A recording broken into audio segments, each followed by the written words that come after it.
Hello, everyone. Tonight, I want to help you let go of the day and ease into rest. I know many of you use these videos to fall asleep, and it means a lot to be part of your nightly routine. So if you haven't already, take a moment to like the video and subscribe. It truly helps. Now, close your eyes, and let's begin. Story 1. The Lady of the Dunes. In the summer of 1974, a mysterious discovery would capture the imagination of investigators and amateur sleuths for decades to come. Just off the side of a quiet road in the Race Point Dunes of Provincetown, Massachusetts, the body of an unknown woman was found resting on a blanket, her identity lost to time and circumstance. The locals would come to know her simply as the Lady of the Dunes, a tragic figure whose story would intertwine with Hollywood in the most unexpected way.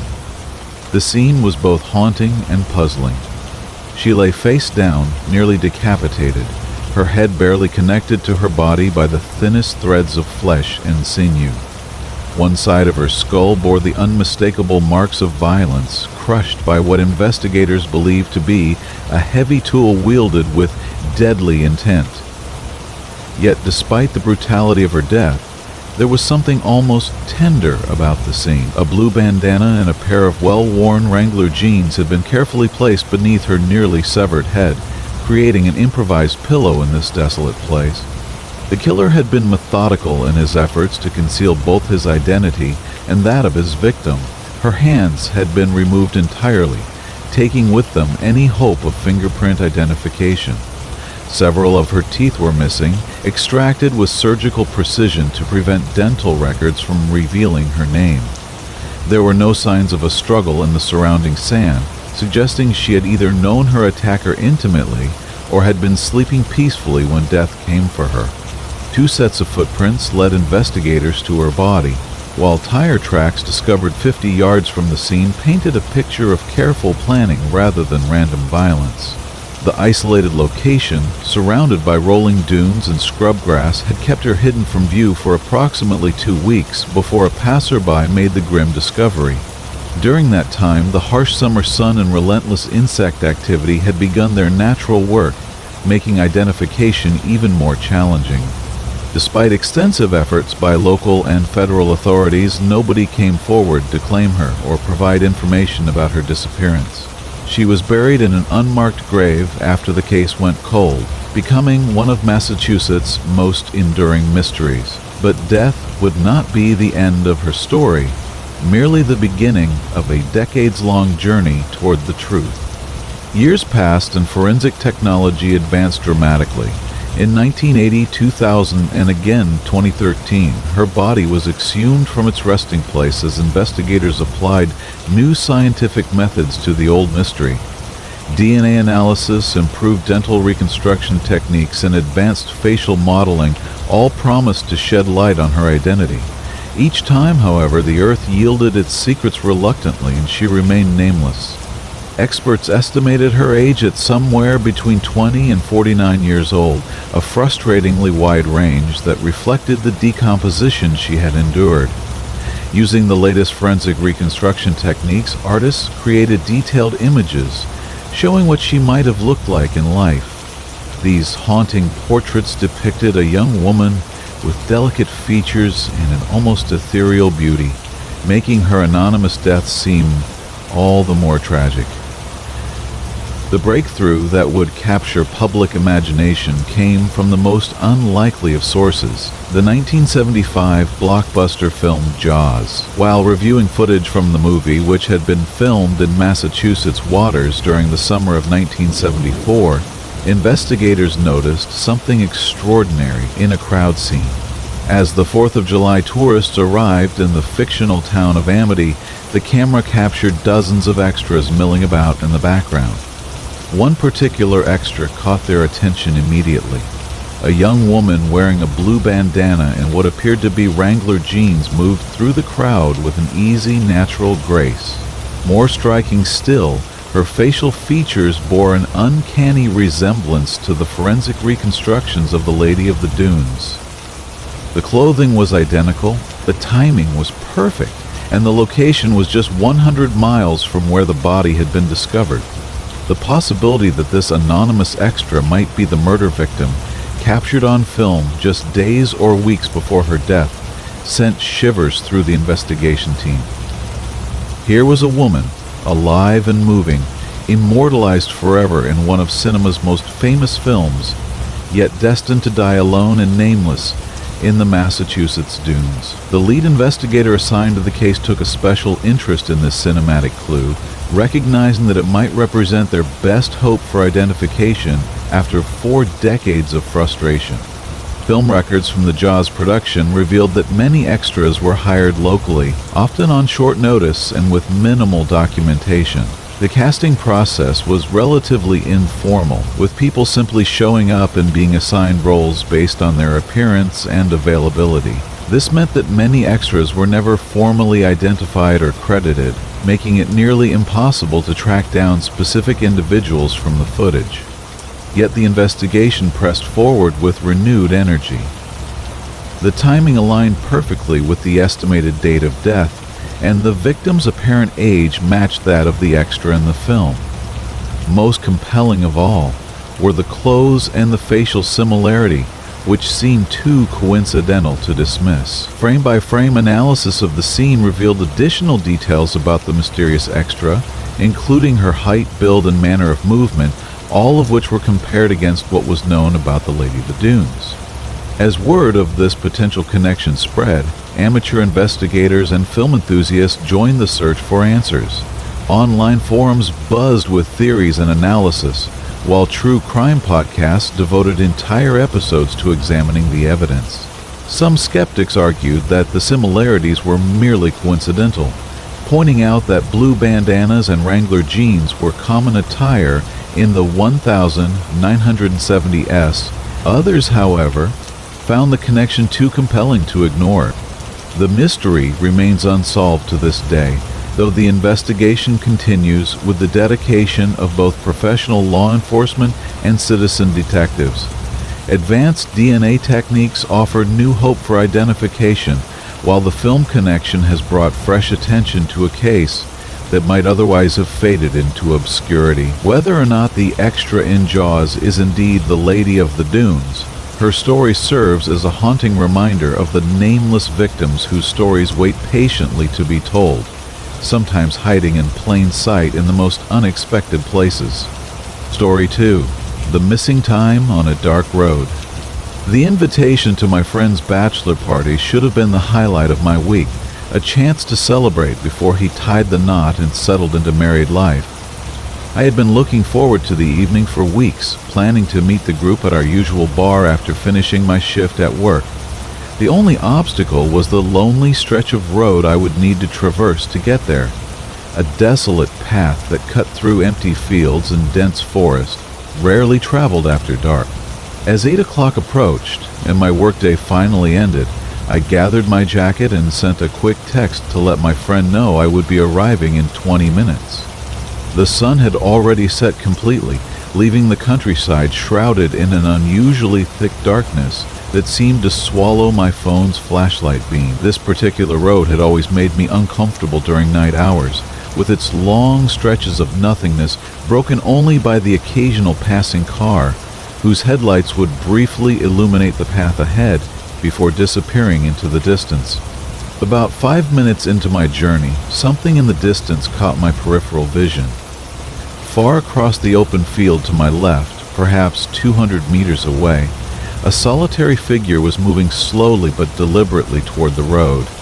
In the darkness, I could barely make out the shape, but it appeared to be a tall, thin woman walking alone through the empty grassland. The sight struck me as odd, considering the late hour and the isolation of the area, but I continued walking without giving it much thought. Curiosity eventually got the better of me, and I turned back to look at the distant figure again. What I saw made my blood run cold. The woman had somehow covered an impossible amount of ground in the few seconds I had looked away, now only about 100 meters from the road, despite maintaining the same leisurely walking pace I had observed before. The mathematics of the situation simply didn't add up, and I found myself walking slightly faster as an inexplicable sense of unease began to creep over me. When I looked back a third time, she was just 50 meters away, still walking at that same measured pace, yet somehow defying the laws of physics with her progress. I could now see that she was indeed tall and unnaturally thin, moving with a purpose that seemed directed specifically at me. Her path through the field was unwavering, as if she were being drawn toward the light of my phone like a moth to a flame. Gathering my courage, I called out to ask if she needed help, but her only response was a strange melodic humming that seemed to float on the night air. She never broke stride, never paused in her relentless approach toward the road. I forced myself to look ahead and pick up my pace, but when I glanced back moments later, she had reached the edge of the asphalt and was now walking directly behind me. The sound of her footsteps on the wet grass had been barely audible, but now they rang out clearly on the hard surface of the road. Each step was slow and deliberate, matching the rhythm of her mysterious humming. I told myself not to look back, to just keep walking, and she would eventually lose interest and move on. But the temptation proved too strong, and when I finally turned around, I came face to face with the most disturbing sight of my life. She stood just a few feet behind me, her hollow, pale eyes fixed on mine with an intensity that seemed to pierce straight through to my soul. Her face was gaunt and emaciated, nothing but skin stretched tight over prominent bones. Her hair hung in thin, scraggly strands around her shoulders, but it was her mouth that truly horrified me. It appeared to have been sewn shut with thick black thread, the stitches crude and uneven as if done by an amateur hand or in great haste. I wanted desperately to ask if I could help her, to understand what had happened to her, and why she was wandering alone in the darkness. But the words stuck in my throat, and I found myself frozen in place for what felt like an eternity. She studied me with those empty eyes, tilting her head slightly, as if trying to determine something important about my character or intentions. Then, without warning or explanation, she turned away from me and began walking across the road toward the dense woods on the opposite side. I watched in amazement as her thin figure disappeared into the tree line, swallowed by shadows that seemed eager to reclaim her. Only then did I find the strength to run, sprinting down the road as fast as my legs could carry me, while constantly looking over my shoulder to make sure she wasn't following. When I finally burst through the doors of the bar, my heart was still pounding and my clothes were soaked with sweat. My friends greeted me with jokes about my tardiness, asking what had taken me so long and expressing mock concern about my disheveled appearance. I tried to explain what had happened, but their next words stopped me cold. They informed me that they had been waiting for over 3 hours, having expected me much earlier in the evening. Confused and disbelieving, I checked my phone to verify the time. The display showed 11:15 in the evening, a full 3 hours and 15 minutes after I had left work. I had sent my arrival text at 8 o'clock, as confirmed by the timestamp in my message history, but somehow the short journey that should have taken 20 minutes had consumed more than 3 hours of my life. To this day, I have no rational explanation for what happened during those missing hours. I remember every detail of my encounter with the strange woman, from her impossible speed across the field to her sun-shut mouth and hollow stare. But between the moment she disappeared into the woods and my arrival at the bar, there exists only a void in my memory, as if those hours had been surgically removed from my consciousness. The experience fundamentally changed my perspective on reality and the paranormal. Before that night, I had been a skeptic who dismissed such stories as imagination or wishful thinking. Now I am certain that there are forces and phenomena in this world that defy conventional understanding, and I believe my missing time was somehow connected to my encounter with that mysterious figure. Even now, years later, I still take the long route home from work rather than risk traveling that lonely road alone in the darkness. The memory of those hollow eyes and that sewn mouth continues to haunt my dreams, and I often wonder what happened during those lost 3 hours that my mind refuses to remember. Story 3, The Voodoo Curse. Johnny R. came into our county jail on a Tuesday night in the middle of winter ranting and raving about curses and voodoo priests with a desperation that was both pitiful and terrifying to witness. In my 20 years of working in corrections, I had seen every type of mental breakdown imaginable, from drug-induced psychosis to complete schizophrenic episodes. But Johnny's case was different in ways that still disturb me to think about. He was wearing an expensive tailored suit when they brought him in, the kind of outfit that suggested a successful professional life. His wallet contained all the normal identification of a functioning adult: an unexpired driver's license, a gold American Express card in his name, and about $100 in cash. According to the paperwork, he had been arrested for causing a public disturbance downtown, screaming at passers-by about a voodoo man in Miami, and fighting violently with the officers who tried to calm him down. From his first night in our facility, Johnny was placed in isolation due to his psychotic state and his constant, unrelenting screaming about needing to pay money to someone in Miami. He claimed repeatedly that he had been cursed by a voodoo priest, and that terrible things would happen if the debt wasn't settled immediately. His pleas were specific and desperate, begging anyone who would listen to call Miami and use his credit card to pay off whatever amount was demanded. Days passed without any improvement in his condition. Johnny refused to make any phone calls himself and wouldn't eat or drink anything we offered him. Mental health professionals and medical personnel examined him repeatedly, but none of the experts could provide any insight beyond confirming that he was experiencing some form of severe psychotic break. Even strong antipsychotic medications seemed to have little effect, other than making his ranting louder and more incoherent. We eventually learned that Johnny worked as an executive at one of the local banks, where his employers described him as an exemplary employee with no history of mental health issues or erratic behavior. His professional colleagues were shocked to learn of his arrest and current condition, unable to reconcile the successful businessman they knew with the wild-eyed man who now spent his days screaming about curses and supernatural retribution. As the days wore on, Johnny's physical condition began to deteriorate in ways that defied medical explanation. He had been a well-built man when he arrived, standing about 6 feet 2 inches tall and weighing approximately 220 pounds. Within just 2 weeks, his weight had dropped to 160 pounds, and his previously healthy complexion had turned an alarming shade of gray. His skin seemed to hang loosely on his shrinking frame, as if his body was consuming itself from the inside out. But it was the smell that truly disturbed everyone who worked on his floor. A nauseating odor emanated from Johnny's cell that was unlike anything any of us had ever encountered before.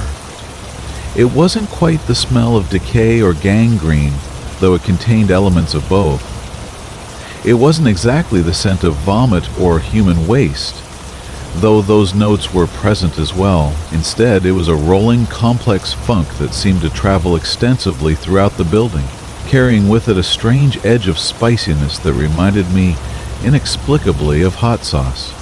The few times Johnny achieved any level of lucidity, usually in the early morning hours, he would plead with whoever was nearby to call Miami and pay, the man he kept referring to simply as the voodoo man.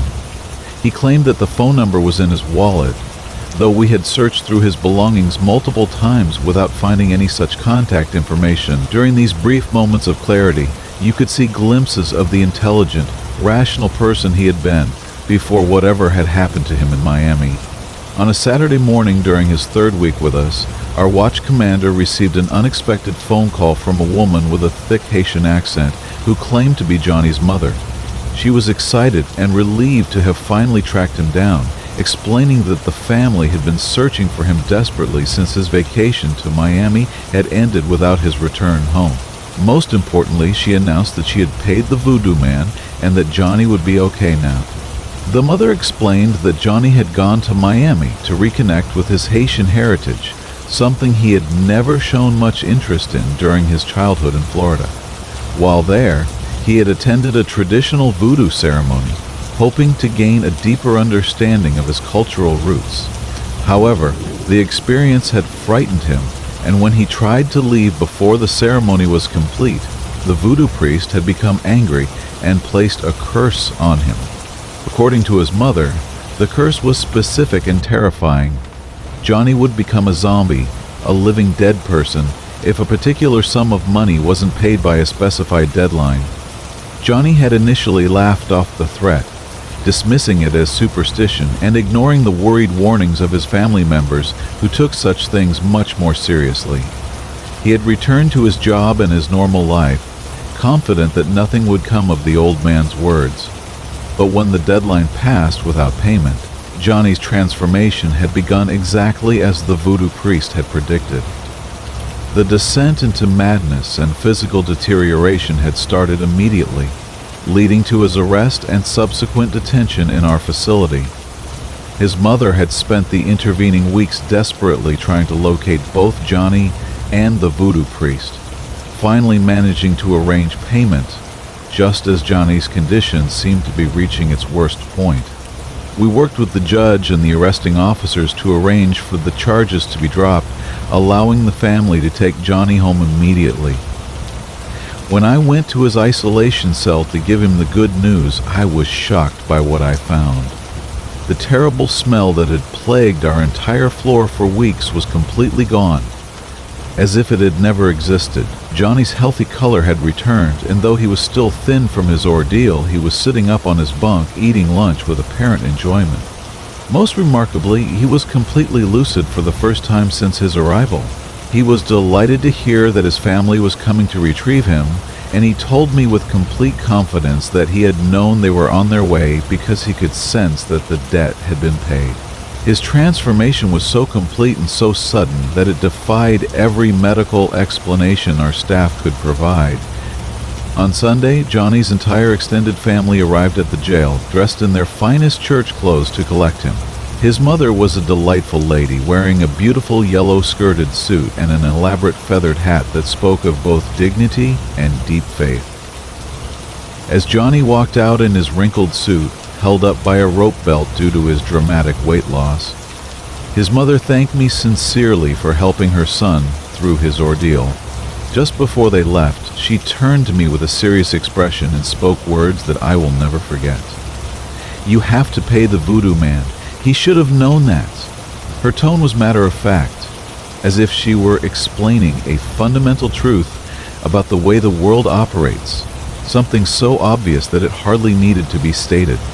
In all my years of law enforcement and corrections work, I had never encountered anything that challenged my understanding of reality quite like Johnny's case. The rapid physical deterioration, followed by an equally rapid recovery, the inexplicable smell that appeared and disappeared without medical cause, and the precise timing of his restoration all suggested forces beyond conventional explanation. Whether you believe in voodoo curses or not, I can only report what I witnessed with my own eyes and experienced with my own senses. Johnny's story serves as a reminder that there are aspects of human experience and cultural belief that cannot be easily dismissed or explained away by modern science. Sometimes the old ways of understanding the world, passed down through generations of tradition and practice, contain truths that our rational minds struggle to accept. And sometimes, as Johnny learned the hard way, it really is better to pay the voodoo man. Story 4. The Butterfly Effect in the Gulag. My grandfather's survival story from Stalin's brutal gulags has been passed down through our family for generations, a testament to both human resilience and the strange ways that small acts of kindness can echo through time with profound consequences. The tale begins in the 1930s, when my grandfather, a critic of Stalin's policies, found himself branded as an enemy of the state and sentenced to 10 years of hard labor in one of Siberia's most notorious prison camps. For many prisoners, such a sentence was tantamount to a death warrant. The gulags were designed to break both body and spirit through a combination of freezing temperatures, inadequate food, rampant disease, and back-breaking labor that pushed human endurance far beyond its natural limits. Millions of men and women perished in these frozen wastelands, their bodies buried in unmarked graves that stretched across the vast Siberian landscape like a cemetery without boundaries. My grandfather, however, was a hardy man with an iron will and an unshakable determination to survive long enough to see his family again. He understood instinctively that survival in the Gulag required more than just physical strength. It demanded a careful balance of cooperation and self-preservation that could mean the difference between life and death on any given day. The social dynamics within the camps were as dangerous as the harsh environment, with prisoners often turning against one another in desperate attempts to secure even the smallest advantages. Violence among the inmates was commonplace, as men fought over everything from warm clothing to cigarettes to the meager bread rations that sustained them through each punishing day. Trust was a luxury that few could afford, as many prisoners became informers for the guards, trading information about escape attempts or rule violations for extra food or slightly better treatment. In this atmosphere of constant suspicion and betrayal, genuine friendship was both precious and perilous. Each day, my grandfather and his fellow prisoners spent 12 grueling hours cutting and stacking timber, in temperatures that could freeze exposed skin within minutes. The guards operated under a simple but brutal system. The more wood you cut, the more food you received. This created a vicious cycle where the weakest prisoners, unable to meet their quotas, gradually starved while the stronger ones fought to maintain their output and stay alive. Theft of food was considered the ultimate betrayal in this desperate environment, and the guards deliberately allowed the prisoners to police themselves when it came to such crimes. It was an unwritten rule that anyone caught stealing another person's bread ration would be sentenced to death by his fellow inmates. The guards would simply look the other way while the other workers took their axes and ensured that the thief had a fatal accident during the next day's work detail. It was under these harsh and unforgiving circumstances that my grandfather faced one of the most difficult moral decisions of his life. One evening, he discovered a young man from his bunkhouse quietly eating a portion of my grandfather's meager bread ration. As the only witness to this theft, my grandfather's word alone would have been sufficient to condemn the boy to death at the hands of their fellow prisoners. The young man was little more than a teenager, and my grandfather could see the desperation and fear in his eyes when he realized he had been caught. According to the harsh code that governed life in the camp, my grandfather should have reported the theft immediately, ensuring his own survival while maintaining the trust of the other prisoners. Instead, he made a choice that defied the brutal logic of the Gulag system. Rather than condemning the boy to death, my grandfather decided to show mercy. He confronted the young thief privately and explained the deadly consequences that would normally follow such an action. The boy broke down in tears, explaining that he was slowly starving and had acted out of pure desperation rather than malice. My grandfather made him promise never to steal again and agreed to keep silent about the incident, essentially risking his own standing within the prisoner community. The boy was overwhelmed with gratitude and swore that he would never forget this act of kindness. True to his word, he never stole food again, and he and my grandfather developed a cautious friendship based on mutual respect and shared survival instincts. Several months passed without incident, and my grandfather began to think that his moment of mercy had been simply a small act of human decency in an inhumane place. Then came the night that would forever change the trajectory of my grandfather's life. He was awakened in the darkness by the young man who urgently motioned for him to follow. Despite his confusion and exhaustion, my grandfather trusted the boy enough to creep quietly out of their bunkhouse and across the frozen yard to a nearby shelter. From their hiding place, they watched in horror as a group of guards surrounded their sleeping quarters. As it turned out, several of my grandfather's bunkmates had been secretly planning an escape attempt, and word of their conspiracy had reached the guards through one of the many informers who populated the camp. Rather than simply arresting the conspirators, the guards had decided to hold the entire bunkhouse responsible for the planned breakout. They rounded up all 10 men who had been sleeping inside and marched them out into the frigid Siberian night. None of those prisoners ever returned to the camp. My grandfather never learned whether they froze to death in the wilderness or were simply executed by the guards, but their fate was certainly sealed the moment they were forced to leave the relative warmth of their shelter. Had my grandfather been in his bunk that night, he would have shared their terrible destiny, becoming just another anonymous victim of Stalin's paranoid system of collective punishment.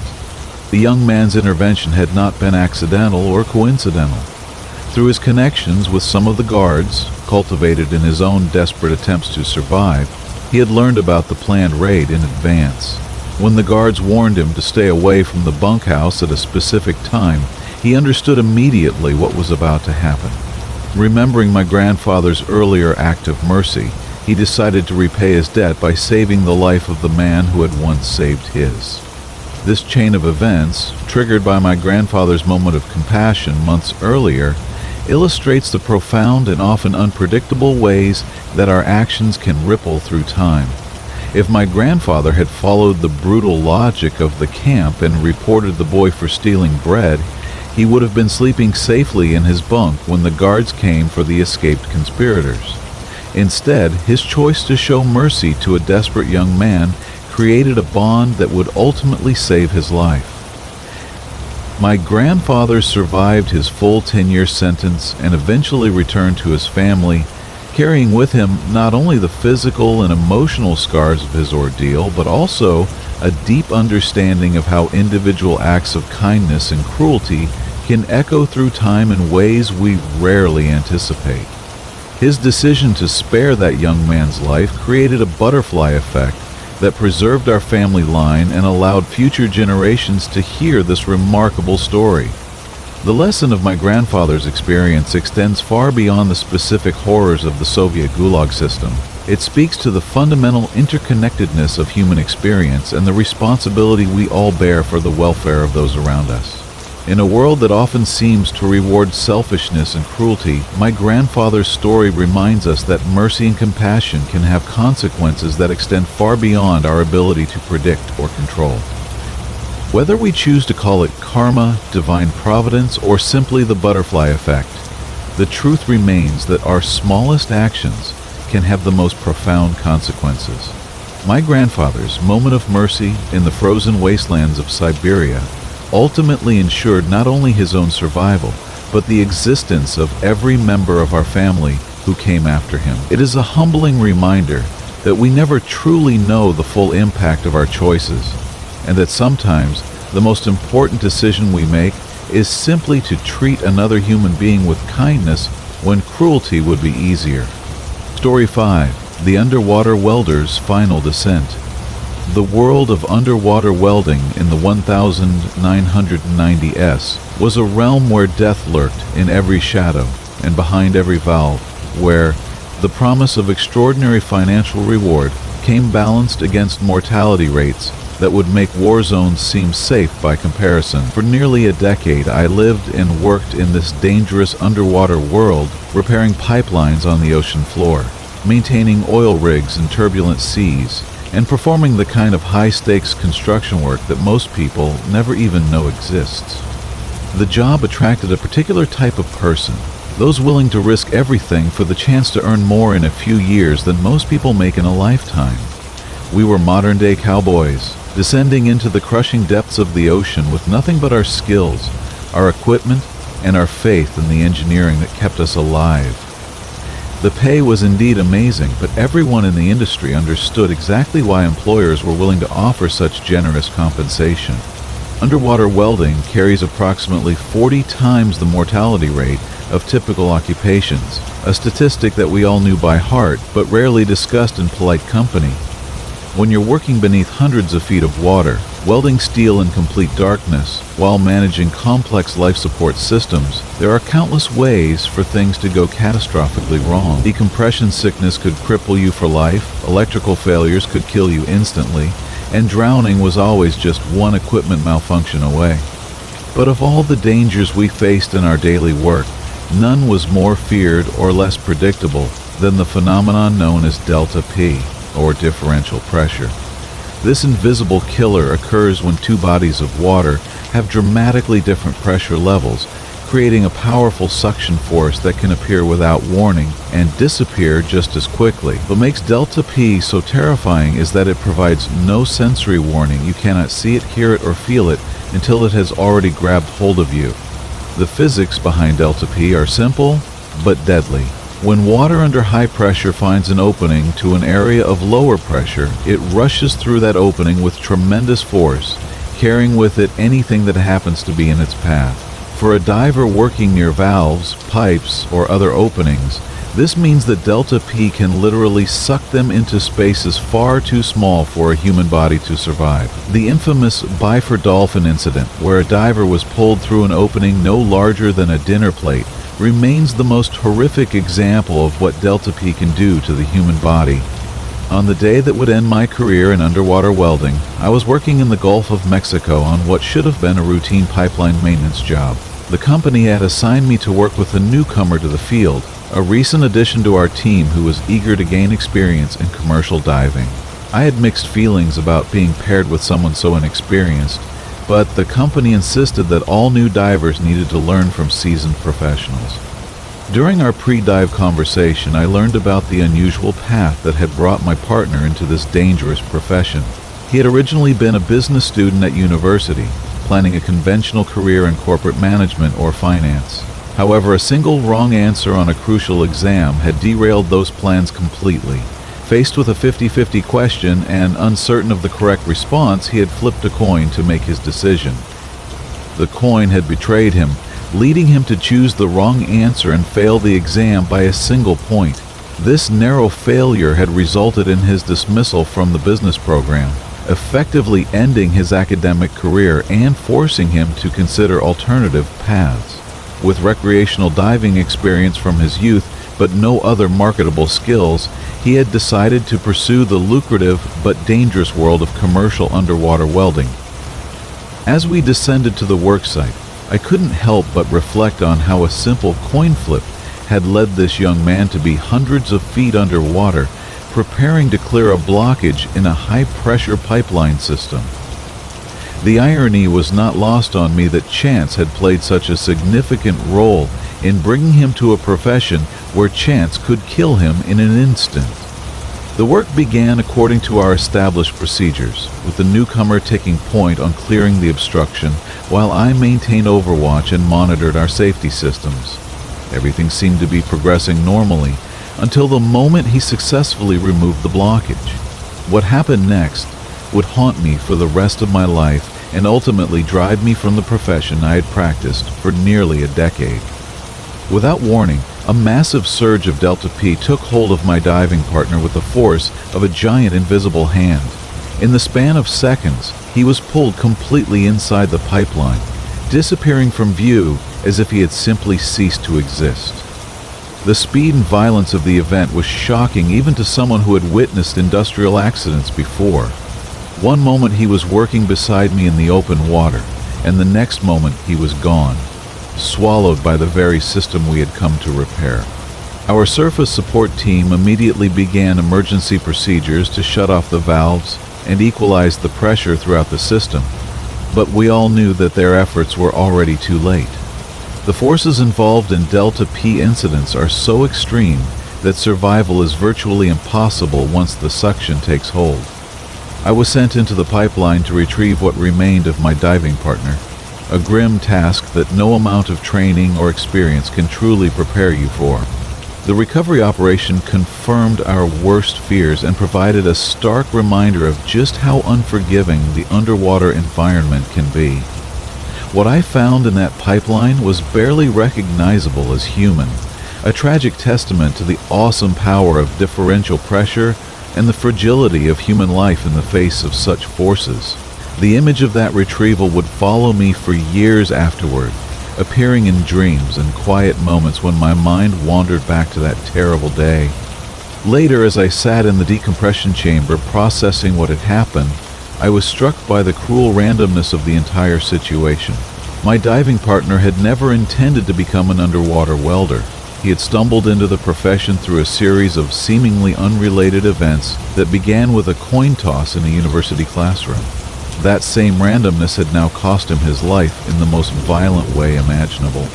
The realization that pure chance had determined which of us would die that day was almost more disturbing than the accident itself. If he had positioned himself slightly differently, if I had taken the lead on clearing the blockage, if we had approached the work from a different angle, the outcome could have been entirely different. The arbitrary nature of survival in such a dangerous profession became suddenly and painfully clear. When my contract expired several months later, I made the decision to leave underwater welding forever. The combination of witnessing my partner's death and the stark reminder of my own mortality had finally overcome the financial incentives that had kept me in the profession for so many years.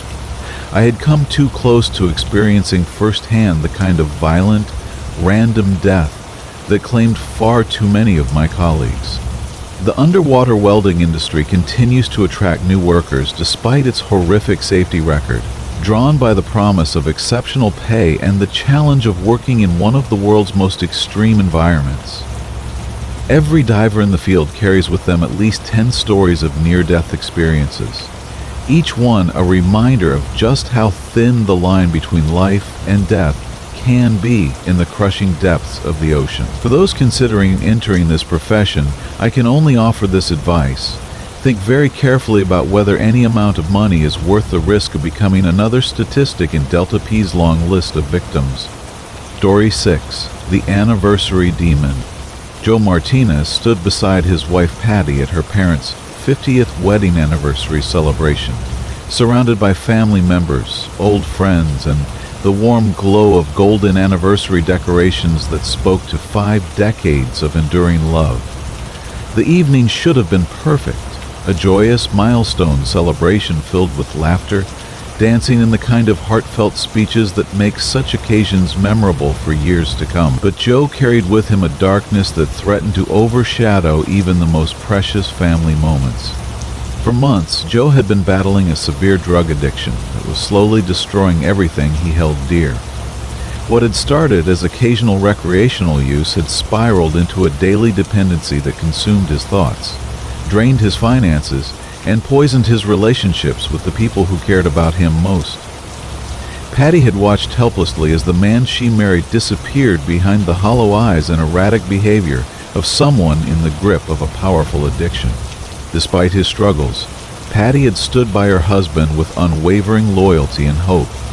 She believed deeply that somewhere beneath the addiction was the good man she had fallen in love with, and she refused to give up on the possibility that he might find his way back to the light. Her faith in his potential for redemption kept their marriage intact, even during the darkest periods of his dependency. That evening at the anniversary party, Joe was trying his best to present a normal facade for the sake of his in-laws and the other guests. He smiled at the appropriate moments, laughed at family jokes, and participated in the various toasts and speeches that honored the celebrating couple. But beneath the surface, he was fighting a constant battle against the cravings and mental fog that had become his constant companions. As the evening progressed and the photographer began capturing formal portraits of family groups, Joe and Patty posed together for what appeared to be a perfectly ordinary anniversary photograph. They stood close together, smiling for the camera, looking for all the world like a happily married couple celebrating this special milestone with their extended family. The flash fired, the moment was captured, and they moved on to other conversations and activity. It wasn't until several days later, when the developed photographs were distributed to family members, that anyone noticed something extraordinary and disturbing about that particular image. While reviewing the pictures from the celebration, multiple family members independently spotted something in the photograph that definitely had not been visible to the naked eye during the actual event. Hovering just behind Joe's left shoulder was a dark, menacing face that resembled nothing so much as a demonic dog or wolf. The creature's features were clearly defined despite having no physical presence at the party itself. Its eyes glowed with an otherworldly malevolence, and its mouth was twisted into what could only be described as a predatory snarl. The image was so clear and detailed that it seemed impossible to dismiss as a photographic error or trick of light and shadow. The family members who first noticed the anomaly were understandably shaken by their discovery. They carefully examined other photographs taken that evening, looking for similar manifestations or any indication that the camera equipment might have been malfunctioning. But the demonic figure appeared in only this single image, and no other technical problems were evident in any of the other pictures from the celebration. When Joe and Patty were shown the photograph, their initial reaction was disbelief, followed by a profound sense of unease. There had been no animals at the anniversary party, let alone any creature resembling the menacing figure that now seemed to be permanently captured alongside them in this family portrait. The impossibility of the situation was matched only by the obvious malevolence radiating from the mysterious presence. As Joe studied the image more carefully, a deep sense of recognition began to wash over him. While he couldn't explain the supernatural nature of what had been captured on film, he found himself believing with absolute certainty that this was somehow connected to his ongoing struggles with addiction. The creature seemed to represent everything dark and destructive that had taken hold of his life, a visual manifestation of the forces that were slowly destroying his soul.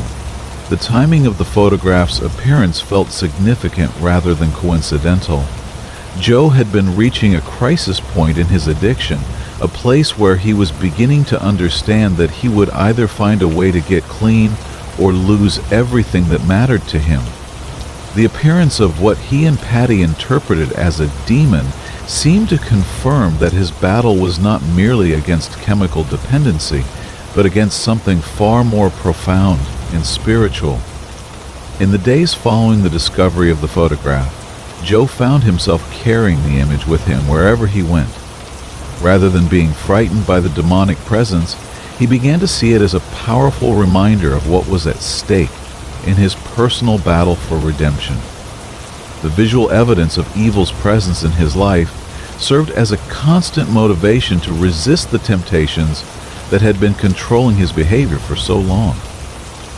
Joe's interpretation of the photograph was deeply influenced by his religious background and his belief in the ongoing struggle between good and evil that shapes human experience. He saw the demon as representing the destructive forces that had been whispering in his ear, encouraging him to choose short-term gratification over long-term healing and growth. The fact that it had appeared on his left side seemed symbolically appropriate, as he associated the left with evil and the right with righteousness.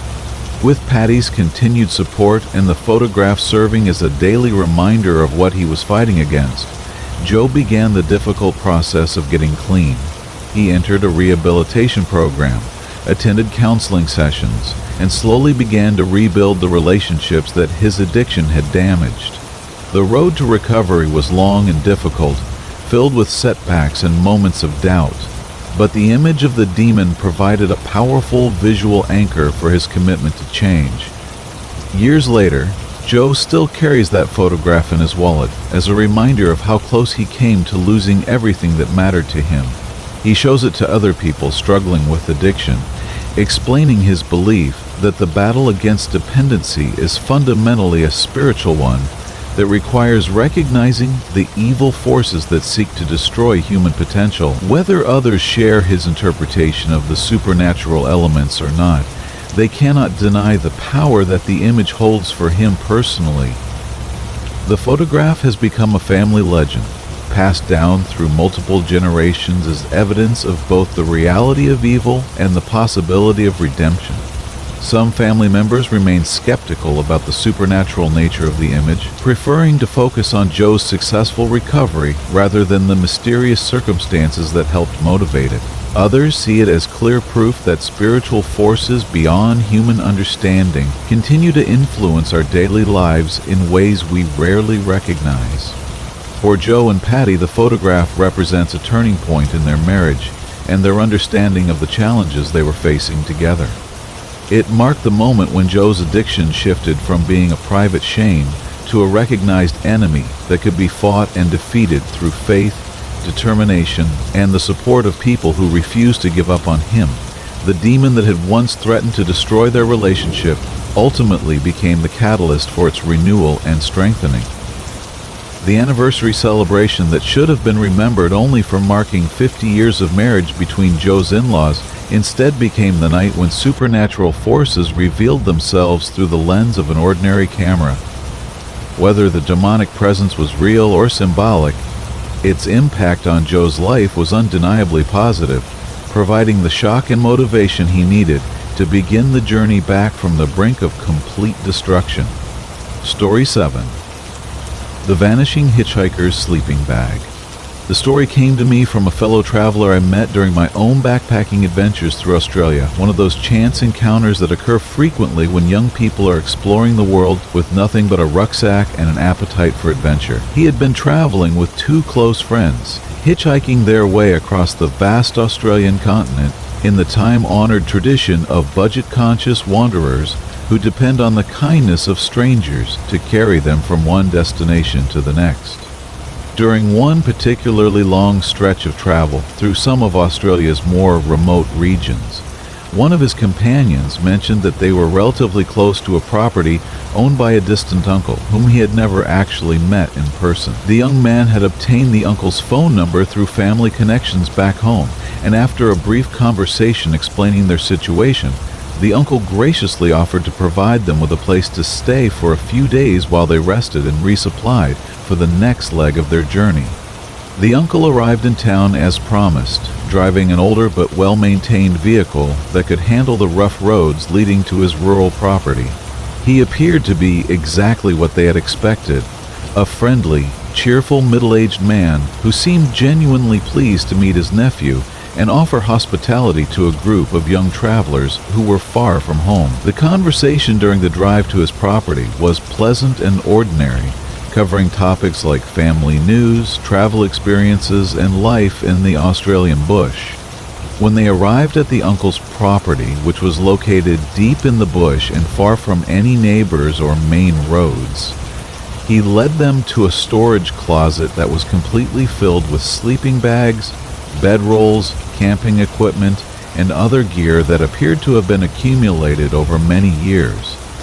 The collection was impressive in its scope and variety, suggesting that the uncle had been hosting travelers and outdoor enthusiasts for quite some time. At the time, the abundance of camping equipment seemed like nothing more than evidence of the uncle's generosity and his commitment to helping other people enjoy the Australian wilderness. The three young men each selected sleeping bags and bedrolls that looked comfortable and relatively new, set up their temporary accommodation in the living room, and settled in for what they expected to be a peaceful few days of rest and recuperation. Their stay proceeded without incident for several days. The uncle continued to be a gracious and attentive host, providing meals, sharing stories about life in the outback, and offering advice about the best routes to take for the continuation of their journey. He seemed knowledgeable about travel conditions throughout the region and appeared to have extensive experience with helping young backpackers navigate the challenges of long-distance hitchhiking in Australia. When it came time for the three friends to continue their travels, the uncle drove them to a nearby bus station and helped them purchase tickets for the next leg of their journey. They thanked him profusely for his hospitality and promised to stay in touch, though, like many such promises made during travel, this one would ultimately be forgotten as they became absorbed in new adventures and experiences. The three friends continued their Australian adventure for several more months, eventually completing their circuit of the continent and returning to their home countries with the usual collection of photographs, souvenirs, and stories that marked the end of a successful backpacking expedition. The stay with the uncle became just one pleasant memory among many, noteworthy mainly for the man's unexpected generosity and the comfort of sleeping indoors after weeks of camping and staying in budget hostels. It was approximately 1 year later when the story took its dark and horrifying turn. The young man who had told me about their experience was reading news reports from Australia when he came across a story that made his blood run cold and forced him to confront the true nature of their encounter with his supposedly kindly uncle. The man they had stayed with, the friendly uncle who had seemed so normal and hospitable, had been arrested and charged with multiple counts of murder.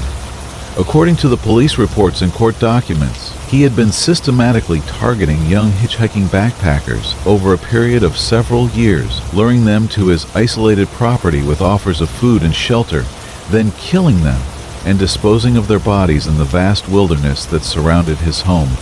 The details of the case revealed a pattern of behavior that was both methodical and horrifying. The uncle would pick up hitchhikers, particularly young international travelers who were far from home and whose disappearances might not be immediately noticed by authorities. He would bring them to his property, allow them to stay for a few days to establish trust and reduce their guard, then kill them when the opportunity presented itself.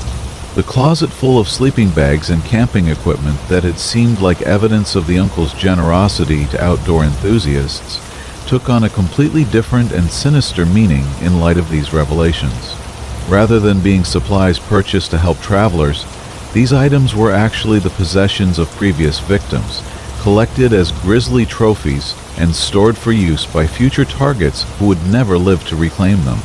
The realization that he had almost certainly slept in a sleeping bag that had belonged to one of the uncle's murder victims was deeply traumatic for the young man who shared this story with me.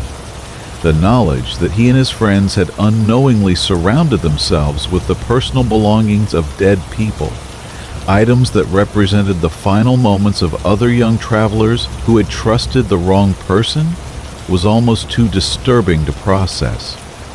Even more unsettling was the recognition of how easily they could have become victims themselves. They had been completely isolated on the uncle's property, far from any help or witnesses, completely dependent on his hospitality and good intentions. If circumstances had been slightly different, if the uncle had decided that they represented a threat or an opportunity, their own belongings might have ended up in that closet for the next group of unsuspecting travelers. The three friends had survived their encounter through nothing more than pure luck and timing. Perhaps the uncle had decided that killing a relative, even a distant one, would bring too much attention from law enforcement. Perhaps he had simply been between killing cycles and wasn't ready to take new victims at that particular time.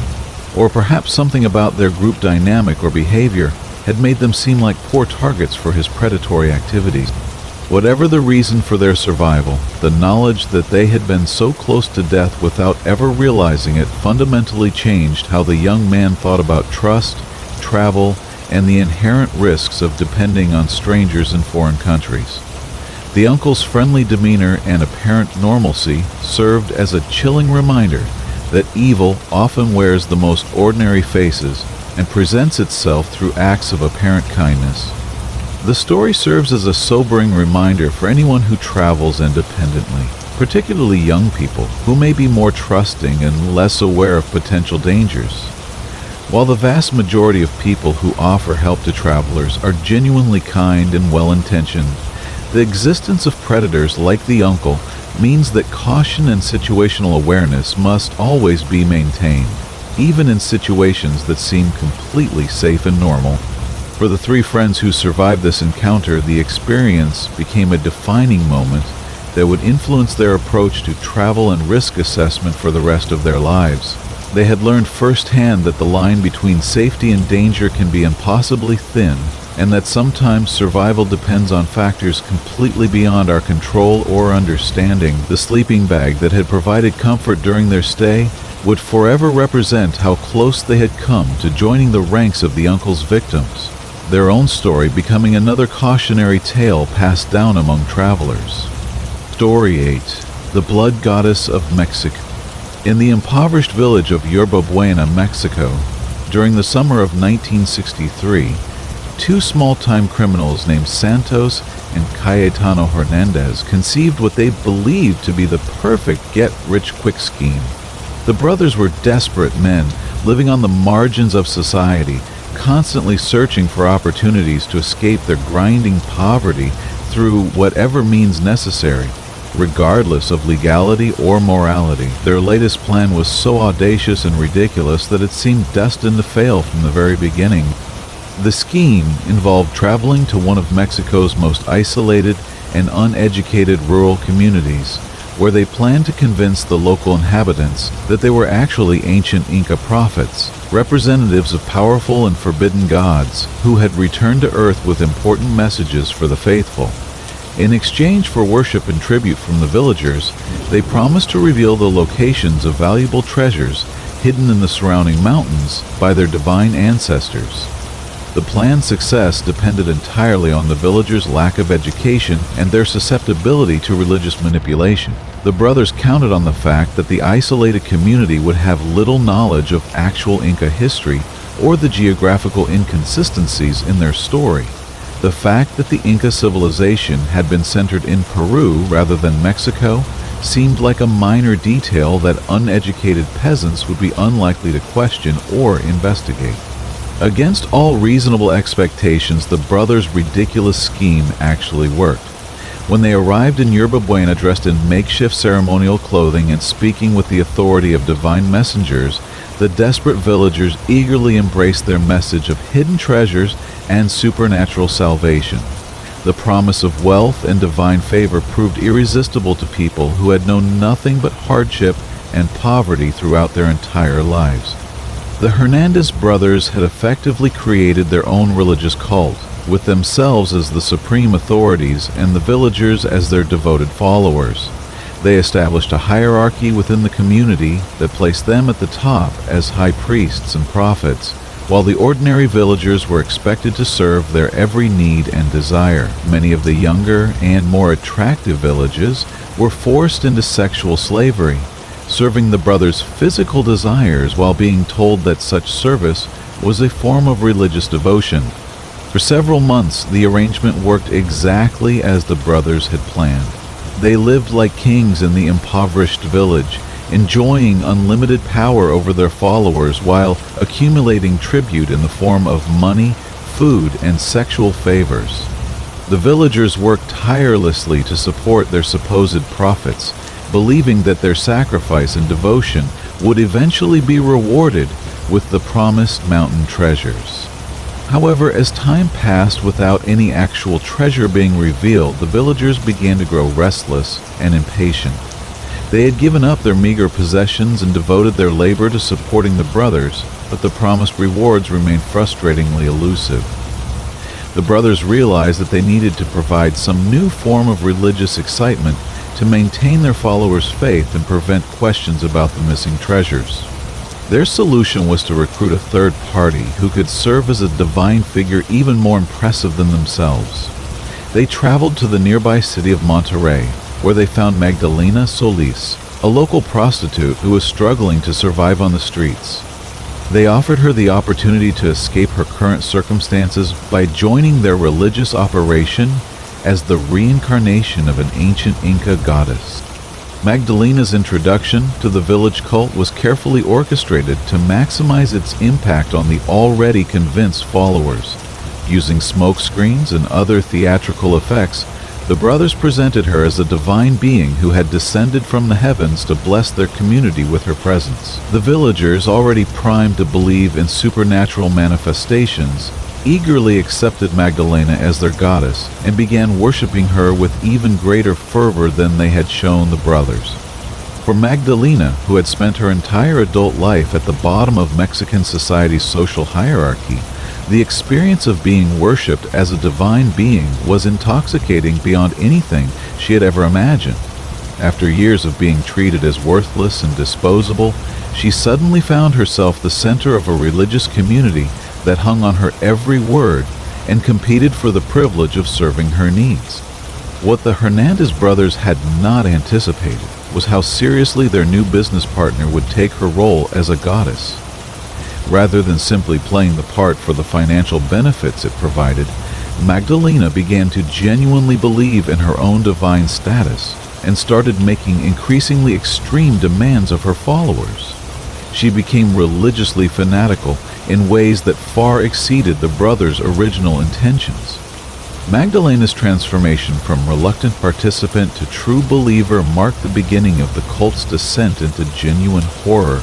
She began ordering her followers to perform increasingly elaborate and disturbing rituals in her honor, claiming that these ceremonies were necessary to maintain her divine power and ensure the community's continued prosperity. What had started as a simple confidence scheme was rapidly evolving into something far more dangerous and uncontrollable. The first sign of serious trouble came when two community members expressed doubts about the cult and indicated that they wanted to leave the village and return to their previous lives. Magdalena flatly refused to allow their departure, declaring that anyone who had been blessed with knowledge of her divine presence could never be permitted to share that information with the outside world. She ordered the rest of the villagers to kill the potential defectors immediately. Terrified of what their goddess might do if they disobeyed her commands, the cultists reluctantly turned on their own neighbors and friends. Weeping as they carried out the execution, they lynched the two people who had dared to question Magdalena's authority. This act of murder marked the point of no return for the cult, transforming them from victims of a confident scheme into active participants in ritualistic violence. The killings became a regular occurrence whenever Magdalena suspected someone of disloyalty or insufficient devotion to her divine status. During her so-called blood rituals, victims would be cut by every member of the cult while still alive, their blood collected in ceremonial chalices that were then passed around for communal consumption. Magdalena herself would drink first, followed by the Hernandez brothers as high priests, and finally the ordinary followers. Over time, these blood rituals became increasingly barbaric and sadistic. Magdalena began demanding that her followers remove the hearts from living victims, performing primitive vivisections while the condemned people were still conscious and able to experience every moment of their torture. The cult had evolved from a simple fraud into a genuine death cult that combined religious fanaticism with sadistic violence. The reign of terror could not continue indefinitely without attracting the attention of outside authorities. When Magdalena ordered the sacrifice of a local police investigator who had come to inquire about missing persons reports, she finally crossed a line that brought swift and violent retribution from law enforcement agencies. When the investigator failed to return from his visit to Yerba Buena, a heavily armed police force descended on the village to investigate his disappearance and put an end to the cult's activities.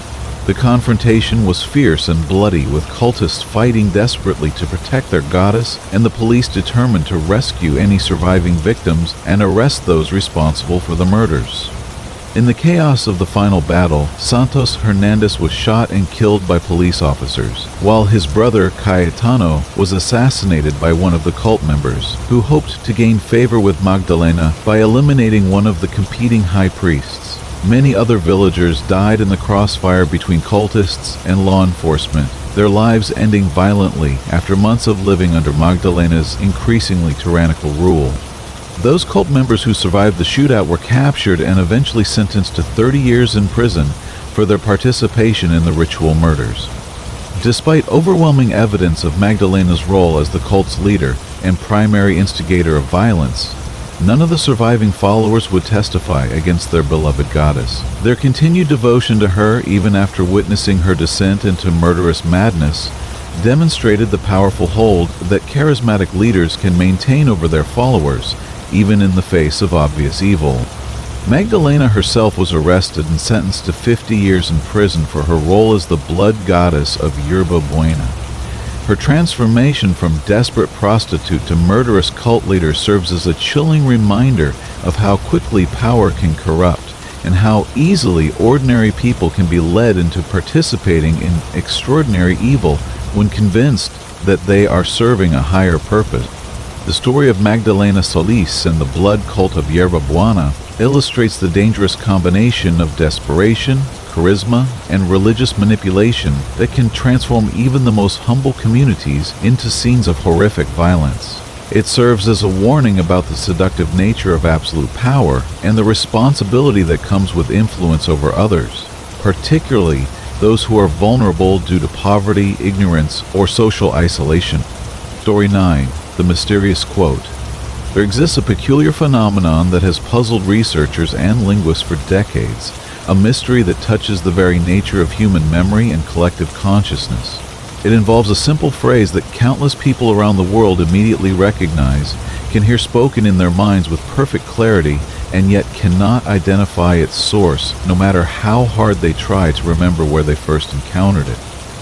The quote in question appears deceptively simple. just a few words that seem to carry the weight of profound wisdom or cosmic understanding. When people are presented with this phrase, their reactions are remarkably consistent across cultures, languages, and generations. There is an immediate spark of recognition, a sense of familiarity so strong that most individuals are absolutely certain they have heard it before, usually multiple times and in various contexts. What makes this phenomenon truly extraordinary is not just the widespread recognition of the quote, but the complete inability of anyone to identify its actual origin. When pressed to remember where they first encountered these words, people typically begin with confident assertions about the source, only to gradually realize that their certainty is completely unfounded. The more they think about it, the more elusive the true origin becomes. The most common initial responses involve attributing the quote to popular science fiction franchises. Many people immediately think of Back to the Future, convinced that they can hear Michael J. Fox or Christopher Lloyd delivering the line with perfect clarity. Others are equally certain that it comes from The Big Lebowski, able to imagine Jeff Bridges speaking the words in his distinctive laid-back style that defined the dude character throughout that cult classic film. Science fiction enthusiasts often attribute the quote to The Hitchhiker's Guide to the Galaxy, believing it represents exactly the kind of whimsical wisdom that Douglas Adams was known for weaving throughout his beloved series. The phrase seems to carry the same blend of profundity and absurdity that made Adams' work so memorable and quotable among fans of intelligent science fiction literature. Television fans frequently associate the quote with long-running series like Doctor Who or The Simpsons, both shows known for their extensive catalogs of memorable quotations that have entered popular culture. The phrase seems to fit perfectly with the Doctor's tendency toward cryptic pronouncements about the nature of time and space, or with The Simpsons' tradition of embedding philosophical observations within seemingly simple animated comedy. However, extensive research by dedicated fans and professional investigators has failed to locate the quote in any of these suspected sources. Frame-by-frame analysis of entire film series, comprehensive searches through television episode transcripts, and careful examination of literary works have all yielded the same frustrating result. The quote simply does not exist in any of the places where people are certain they have encountered it. The mystery deepened when academic institutions began taking notice of this peculiar phenomenon. Harvard University and the University of Edinburgh both conducted formal studies attempting to understand how a non-existent quote could embed itself so deeply in the collective memory of thousands of people from diverse backgrounds and cultures. Their research methods included surveys, interviews, and controlled experiments designed to trace the origins and spread of this phantom quotation. The studies revealed that the phenomenon crossed demographic boundaries in ways that seemed to defy logical explanation. Young and old, educated and uneducated, people from different countries and cultural backgrounds all demonstrated the same pattern of immediate recognition, followed by complete inability to identify the source. The universality of the experience suggested that whatever was causing this false memory was operating at a fundamental level of human consciousness. Researchers initially hypothesized that the quote might represent a case of cryptomnesia, a psychological phenomenon where people remember information but forget its source, leading them to believe they have encountered something that actually originated in their own minds. However, the sheer number of people experiencing identical false memories seemed to rule out individual psychological explanations in favor of something more systematic and widespread. Another theory suggested that the quote might have originated from a piece of media that was later removed or edited, creating a generation of people who remembered something that no longer existed in accessible form. This could explain why people had vivid memories of hearing the quote, while researchers could find no current evidence of its existence in popular media.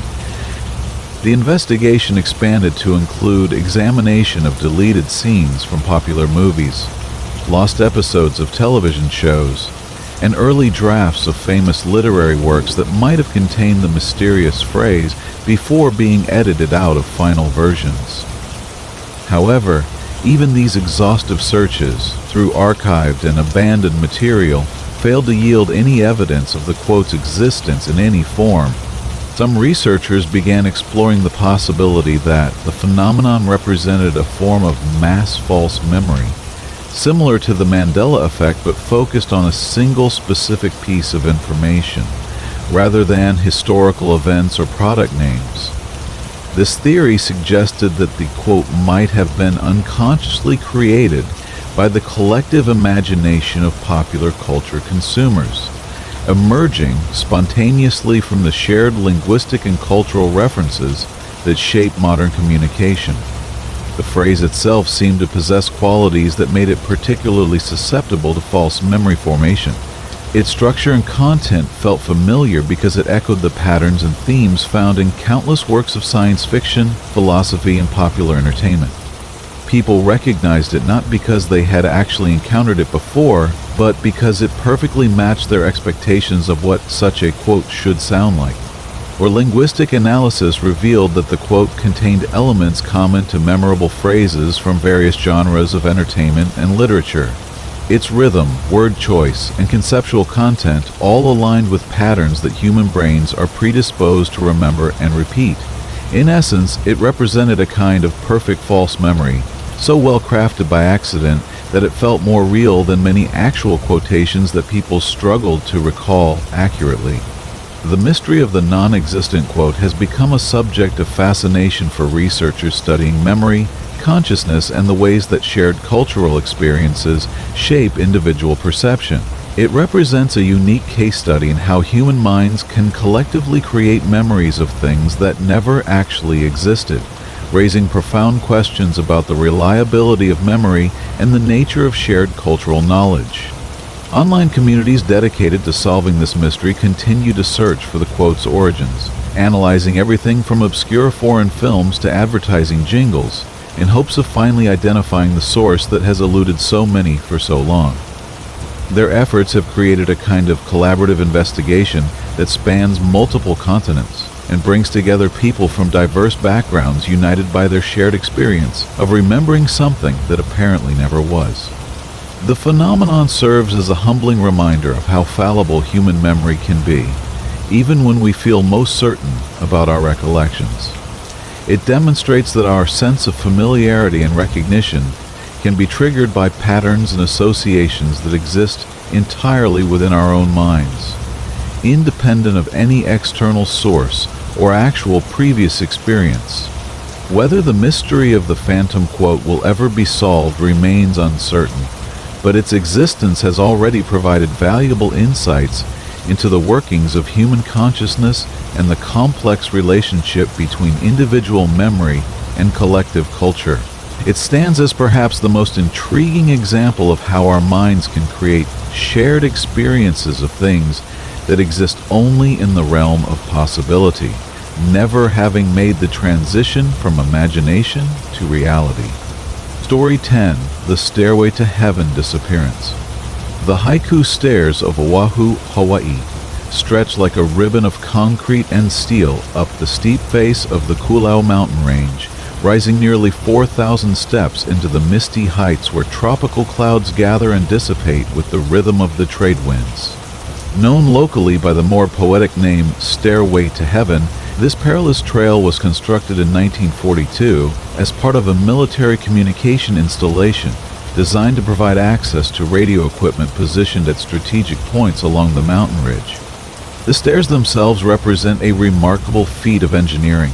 Built during World War II when military necessity overrode concerns about environmental impact or long-term maintenance costs. Each step was carefully positioned to follow the natural contours of the mountain while providing the most direct route to the summit, creating a pathway that seems to defy gravity as it climbs through some of Hawaii's most spectacular and dangerous terrain.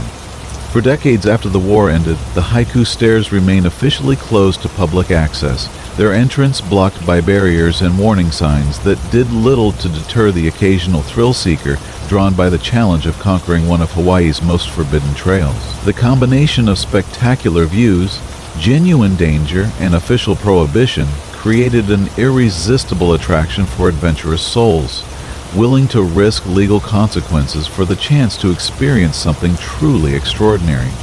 On February 27, 2015, 18-year-old Daylen Pua, known to his friends and family by the nickname Moke, left his grandmother's house with plans to spend the day hiking in the mountains.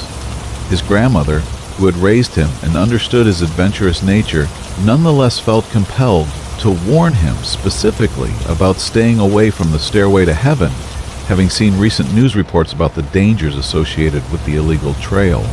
Like many teenagers faced with adult warnings about forbidden activities, Moke listened politely to his grandmother's concerns, but had already made up his mind to explore the famous stairs regardless of the official restrictions or potential consequences.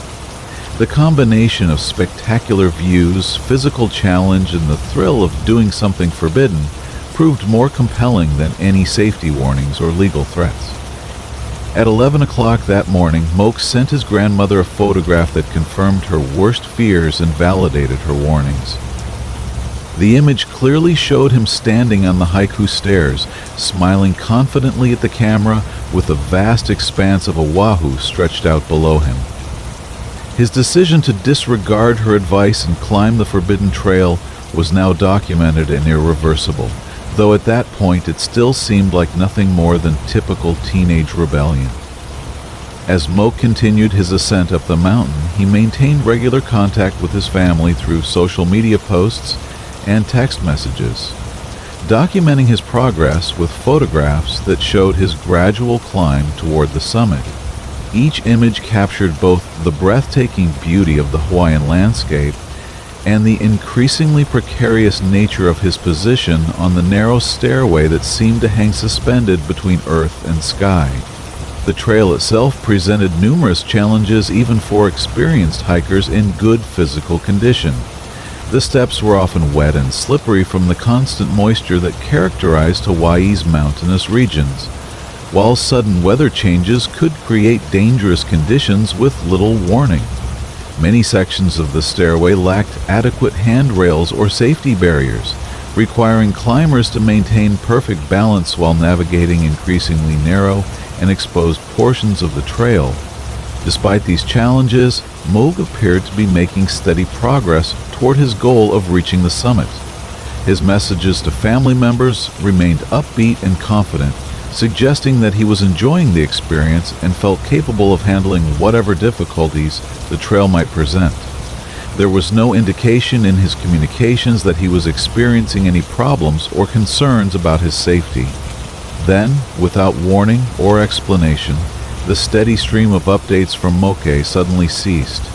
His final photograph, sent to family members in the early afternoon, would become the last confirmed evidence of his presence on the mountain. After that image was transmitted, Daylen Pua simply vanished, as completely as if he had been absorbed into the mist-shrouded peaks themselves. When evening arrived without any further word from Moke, his family became increasingly concerned about his welfare and began attempting to contact him through various means. Phone calls went directly to voicemail, text messages remained unanswered, and his social media accounts showed no new activity despite his established pattern of regular updates throughout the day. By the following morning, when Moke had failed to return home and remained completely unreachable, his family contacted the authorities to report him missing and request assistance in locating him. The Honolulu Fire Department and United States Navy immediately mobilized extensive search and rescue operations, recognizing that time was critical in cases involving missing hikers on dangerous terrain. The search effort that followed was both intensive and comprehensive, involving professional rescue teams, helicopters, ground crews, and volunteer searchers who combed through every accessible area of the mountain where Moke might have fallen or become stranded. The operation continued for 5 full days, with searchers examining cliff faces, ravines, dense vegetation, and every other location where a missing person might potentially be found.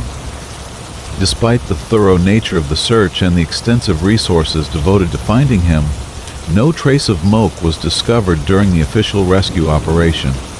It was as if he had simply stepped off the face of the earth, leaving behind only the photographs he had shared with his family and the mystery of what had happened during his final hours on the mountain.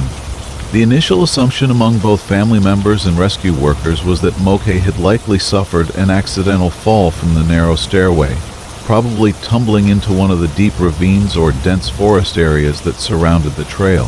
Such accidents were not uncommon on dangerous hiking trails, and the isolated nature of the stairway to heaven meant that an injured hiker might easily remain undiscovered for extended periods.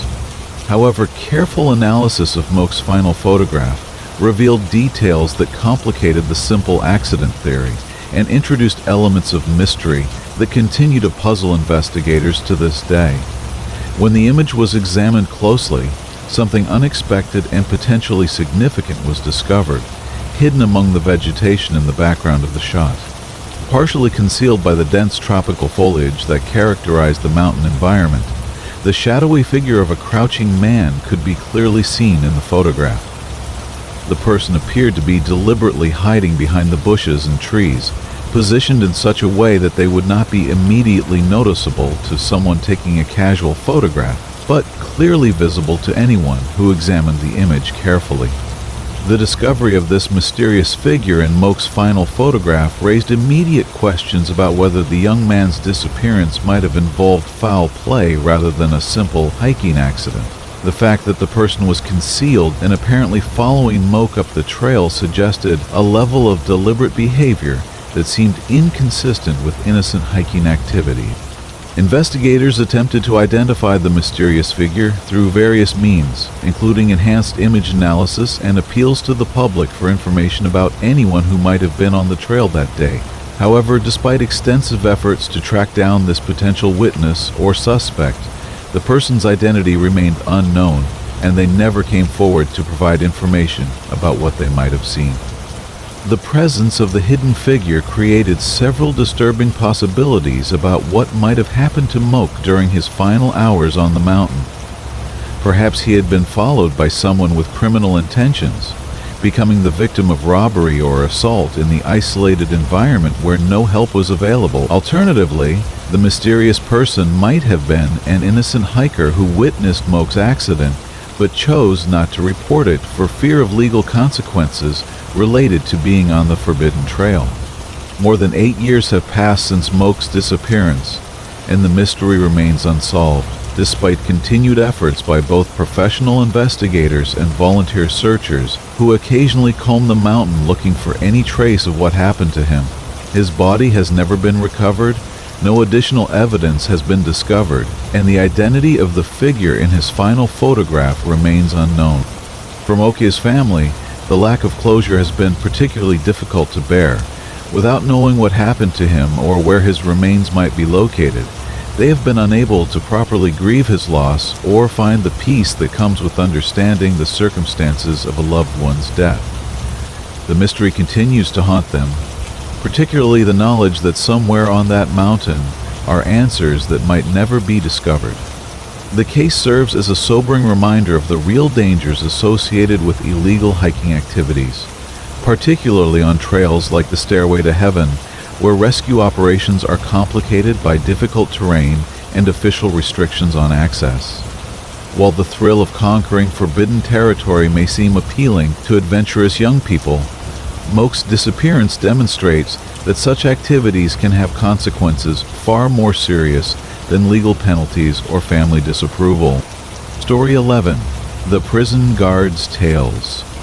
Working as a correctional officer in a maximum sectional prison exposes you to humanity at its absolute worst, creating a catalog of experiences that most people could never imagine and would prefer never to hear about in detail.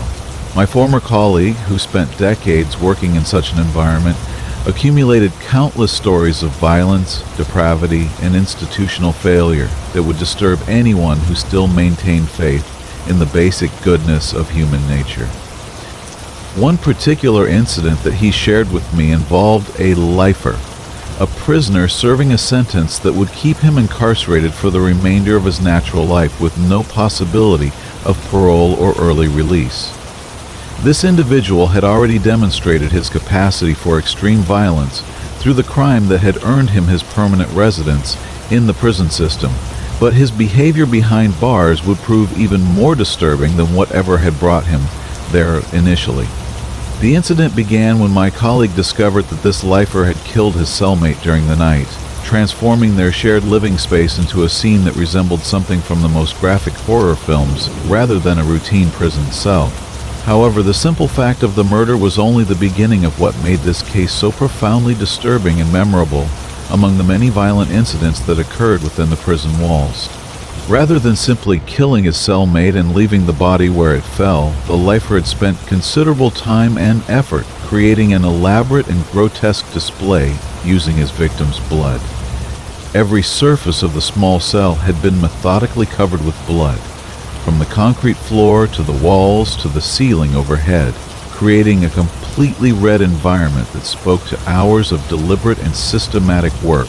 The killer had used his bare hands to spread the blood across every available surface, creating patterns and designs that suggested both artistic intention and complete psychological breakdown. The amount of blood involved indicated that he had not only used what was naturally present from the murder, but had actively worked to extract additional blood from the corpse to complete his macabre decorating project. When my colleague and other prison staff discovered the scene the following morning, the visual impact was overwhelming, even for people who had seen virtually every form of violence and depravity that human beings could inflict upon one another. The cell looked like something from a slaughterhouse rather than a living space, with the metallic smell of blood so thick in the air that it seemed to coat the inside of their throats and nostrils. The lifer himself was found sitting calmly in the middle of his blood-soaked creation, covered from head to toe in his victim's blood, but showing no signs of remorse, distress, or concern about the consequences of his actions. He appeared almost proud of his work, as if he had accomplished something significant and was waiting for others to appreciate the artistic merit of his grotesque display. When questioned about his motivations for creating such an elaborate scene, the lifer explained that he had deliberately designed the blood-covered cell to ensure his transfer to solitary confinement, believing that this would improve his living conditions and reduce his daily interactions with other prisoners.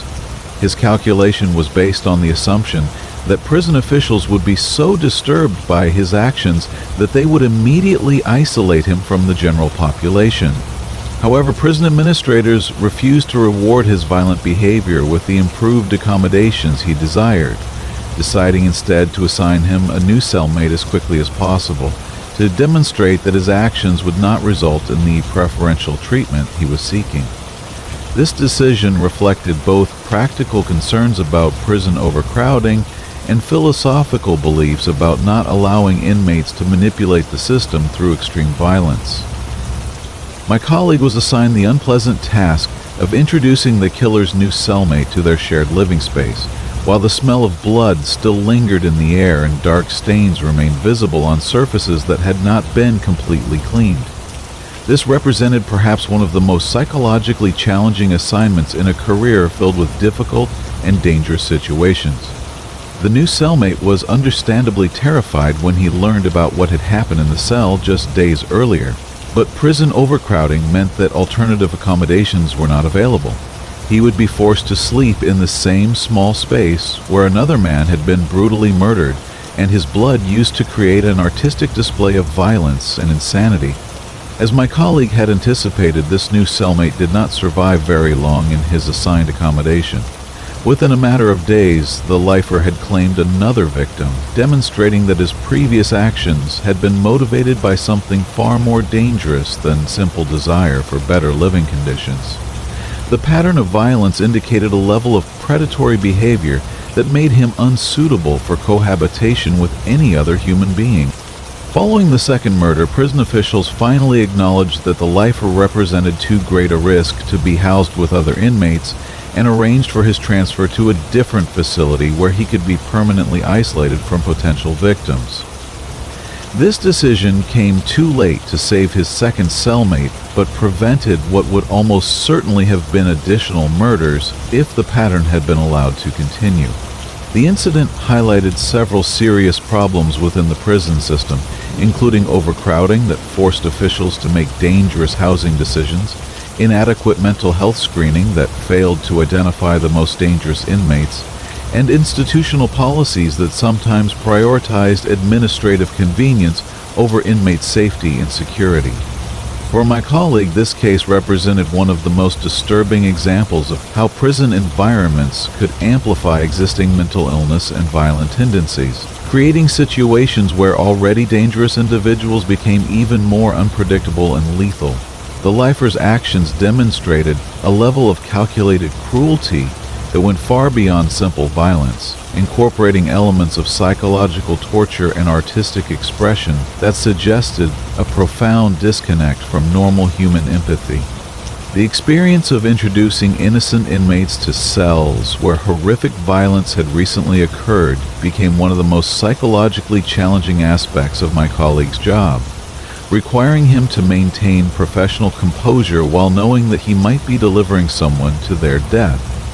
These situations created moral conflicts that contributed to the high rates of stress, depression, and early retirement that characterized careers in correctional work. The memory of that blood-covered cell continued to haunt my colleague long after his retirement from the prison system, serving as a reminder of the extreme violence that human beings are capable of inflicting upon one another when social constraints are removed and mental illness is allowed to flourish unchecked. It represented the kind of experience that fundamentally changes someone's understanding of human nature and the thin line that separates civilization from barbarism. The story serves as a sobering reminder of the challenges faced by correctional officers who must navigate between competing demands of security, rehabilitation, and basic human decency while working with individuals who may be completely beyond redemption or treatment. It illustrates how institutional environments can become breeding grounds for extreme violence when proper safeguards and mental health resources are not adequately provided and maintained. Story 12. The Cambodian Escape. My father employed 2 Cambodian cousins who carried within their memories some of the darkest chapters of 20th century human history. Survivors of the Cambodian genocide that claimed the lives of nearly 2 million people during the brutal reign of the Khmer Rouge from 1975 to 1979. Their stories of survival were testaments to both human resilience and the terrible moral calculations that extreme circumstances can force upon ordinary people trying to stay alive. The 2 cousins had been imprisoned in one of the countless labor camps that dotted the Cambodian countryside during Pol Pot's attempt to transform the nation into an agrarian utopia through the systematic elimination of intellectuals, city dwellers, and anyone suspected of opposing the new regime. These camps were designed as instruments of both labor extraction and social control, places where the boundaries between life and death were determined by the arbitrary whims of teenage guards drunk on revolutionary fervor. Unlike many other concentration camps throughout history, the Cambodian labor camps often had no physical barriers such as fences or walls to prevent escape. The Khmer Rouge had discovered that psychological barriers could be far more effective than physical ones in keeping prisoners confined to their designated areas of suffering. The harsh realities of the Cambodian wilderness, combined with the constant threat of execution, created a prison without walls that was nearly impossible to escape. The guards maintained control through a simple but terrifyingly effective system of collective punishment and random violence that kept the prisoners in a constant state of fear and uncertainty. Each morning, the guards would line up all the prisoners and randomly select one person to be executed by firing squad, explaining to the others that this death served as a reminder of what would happen to anyone who attempted to leave the camp without permission. These daily executions served multiple purposes within the camp's system of control. They eliminated prisoners who might be consuming resources without providing adequate labor output. They reinforced the guards' absolute power over life and death, and they created a climate of terror that discouraged escape attempts or other forms of resistance. The randomness of the selections meant that no one could ever feel safe, regardless of their behavior or productivity. The psychological impact of watching friends and fellow prisoners die randomly each day was devastating to the mental health and morale of those who survived each selection process. Prisoners lived in constant anticipation of their own deaths, while simultaneously feeling guilty about their relief when someone else was chosen for execution. This combination of fear and survivor's guilt created a form of psychological torture that was often more effective than physical abuse in breaking the spirits of those the regime sought to control. Despite the overwhelming dangers involved, the two cousins eventually decided that they would rather risk death attempting to escape than continue living under the certainty of eventual execution within the camp system. They had watched too many friends die in the daily selections and witnessed too much suffering to believe that survival was possible if they remained passive and obedient to their captors' demands. The decision to escape was complicated by the presence of a third brother, who was too frightened by the potential consequences to join their dangerous plan. The brothers tried to convince him that remaining in the camp offered no real safety, and that their only hope for survival lay in taking control of their own fate, rather than waiting for the guards to eventually select them for execution. However, the third brother could not overcome his fear of the immediate dangers associated with escape, choosing instead to trust that he might somehow survive the camp system if he kept his head down and avoided attracting attention from the guards. His decision reflected the impossible moral calculations that prisoners were forced to make when every available option carried the risk of death and no choice offered any guarantee of survival. The two cousins who chose to escape understood that their decision would likely result in severe consequences for other prisoners in the camp, as the guards typically responded to escape attempts with mass executions designed to discourage future resistance. They estimated that their escape would probably result in the deaths of 100 or more innocent people who had no connection to their plan and no knowledge of their intention. This knowledge created a profound moral burden that the cousins carried with them throughout their escape and for the rest of their lives. They were forced to weigh their own chances of survival against the certain death of many other prisoners, a calculation that highlighted the impossible ethical dilemmas created by totalitarian systems that deliberately force people into situations where any action leads to tragedy. Despite understanding the consequences their escape would have for others, the cousins ultimately decided that they could not sacrifice their own lives in a futile attempt to protect people who were likely to die anyway under the camp system of random executions and deliberate starvation. They told themselves that the prisoners who would be killed in retaliation were probably doomed regardless of whether anyone attempted to escape. The escape itself required careful planning and considerable luck, as the cousins had to navigate not only the immediate dangers of leaving the camp, but also the long-term challenges of surviving in a country where the Khmer Rouge controlled virtually every village and town. They would need to find food, shelter, and safe passage through territory filled with hostile forces, while avoiding recapture by guards who would certainly execute them if they were caught. The journey to freedom took them through some of Cambodia's most dangerous and inhospitable terrain, including dense jungles filled with wild animals, river systems patrolled by Khmer Rouge forces, and rural areas where any stranger might be reported to authorities as a potential escapee or enemy of the revolution. They survived by moving only at night, avoiding all human contact, and subsisting on whatever wild plants and small animals they could find. After weeks of dangerous travel, the cousins finally managed to reach areas controlled by Vietnamese forces who were fighting against the Khmer Rouge regime. While the Vietnamese were not necessarily allies of Cambodian refugees, they were at least not actively hunting down escaped prisoners for execution, making their territory relatively safer than areas under Khmer Rouge control. Eventually, the two survivors made their way out of Cambodia entirely, beginning new lives in countries where they could speak freely about their experiences without fear of retribution from political authorities. They settled into peaceful existence, finding work and starting families, while carrying with them the psychological scars of their ordeal and the knowledge of what they had endured to survive. The cousin who had been too frightened to join the escape attempt did not survive his time in the labor camp, eventually falling victim to either the random executions, deliberate starvation, or disease that claimed so many prisoners during the Khmer Rouge period. His death validated his brother's decision to risk escape while simultaneously adding to their burden of survivor's guilt and regret about leaving him behind. Years later, when recounting their story to my father and others who employed them, the two survivors spoke openly about their belief that their escape had resulted in the deaths of approximately 100 innocent prisoners who were executed in retaliation for their successful flight from the camp. This knowledge continued to weigh heavily on their consciences, even though they intellectually understood that those people would likely have died anyway under the camp's brutal system.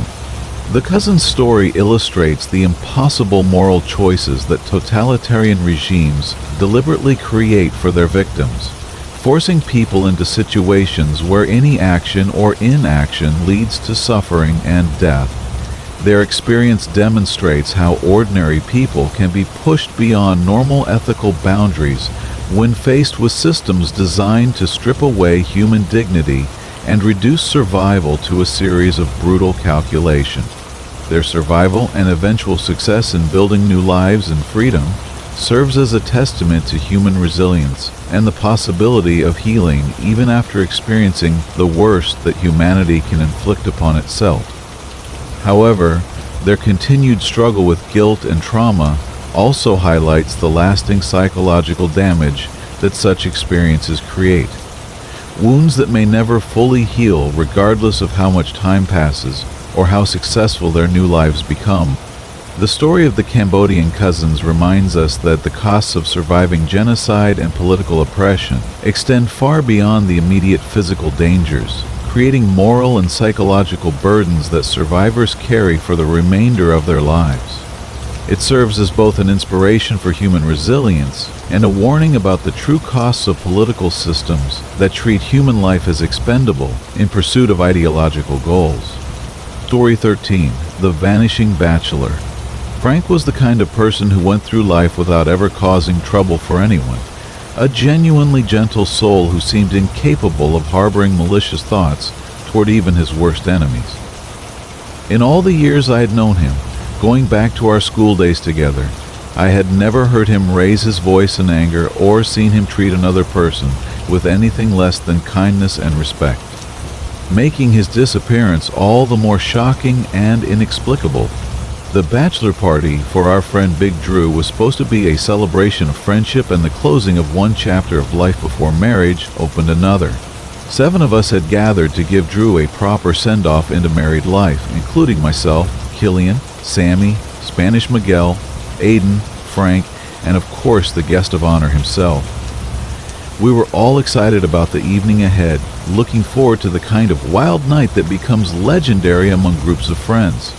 The festivities began early in the afternoon with enthusiastic beer consumption and nostalgic conversations about our shared history, the adventures we had experienced together, and the changes that marriage would inevitably bring to our friend group dynamics. We joked about how Drew would develop a dad bod within a year, and how his wife would probably only allow him one night out annually with his old friends.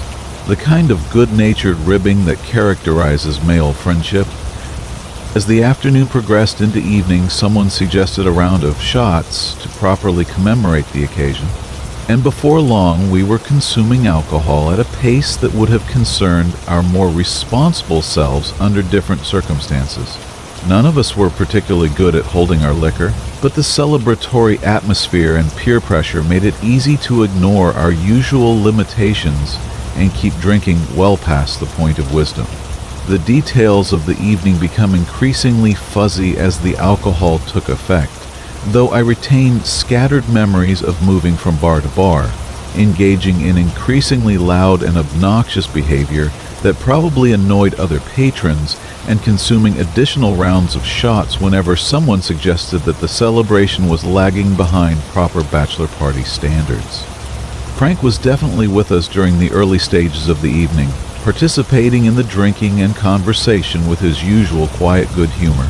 Several of us have specific memories of him being present during various activities, though the alcohol has made it difficult to establish a clear timeline of events or to pinpoint exactly when and where we last saw him as part of our group.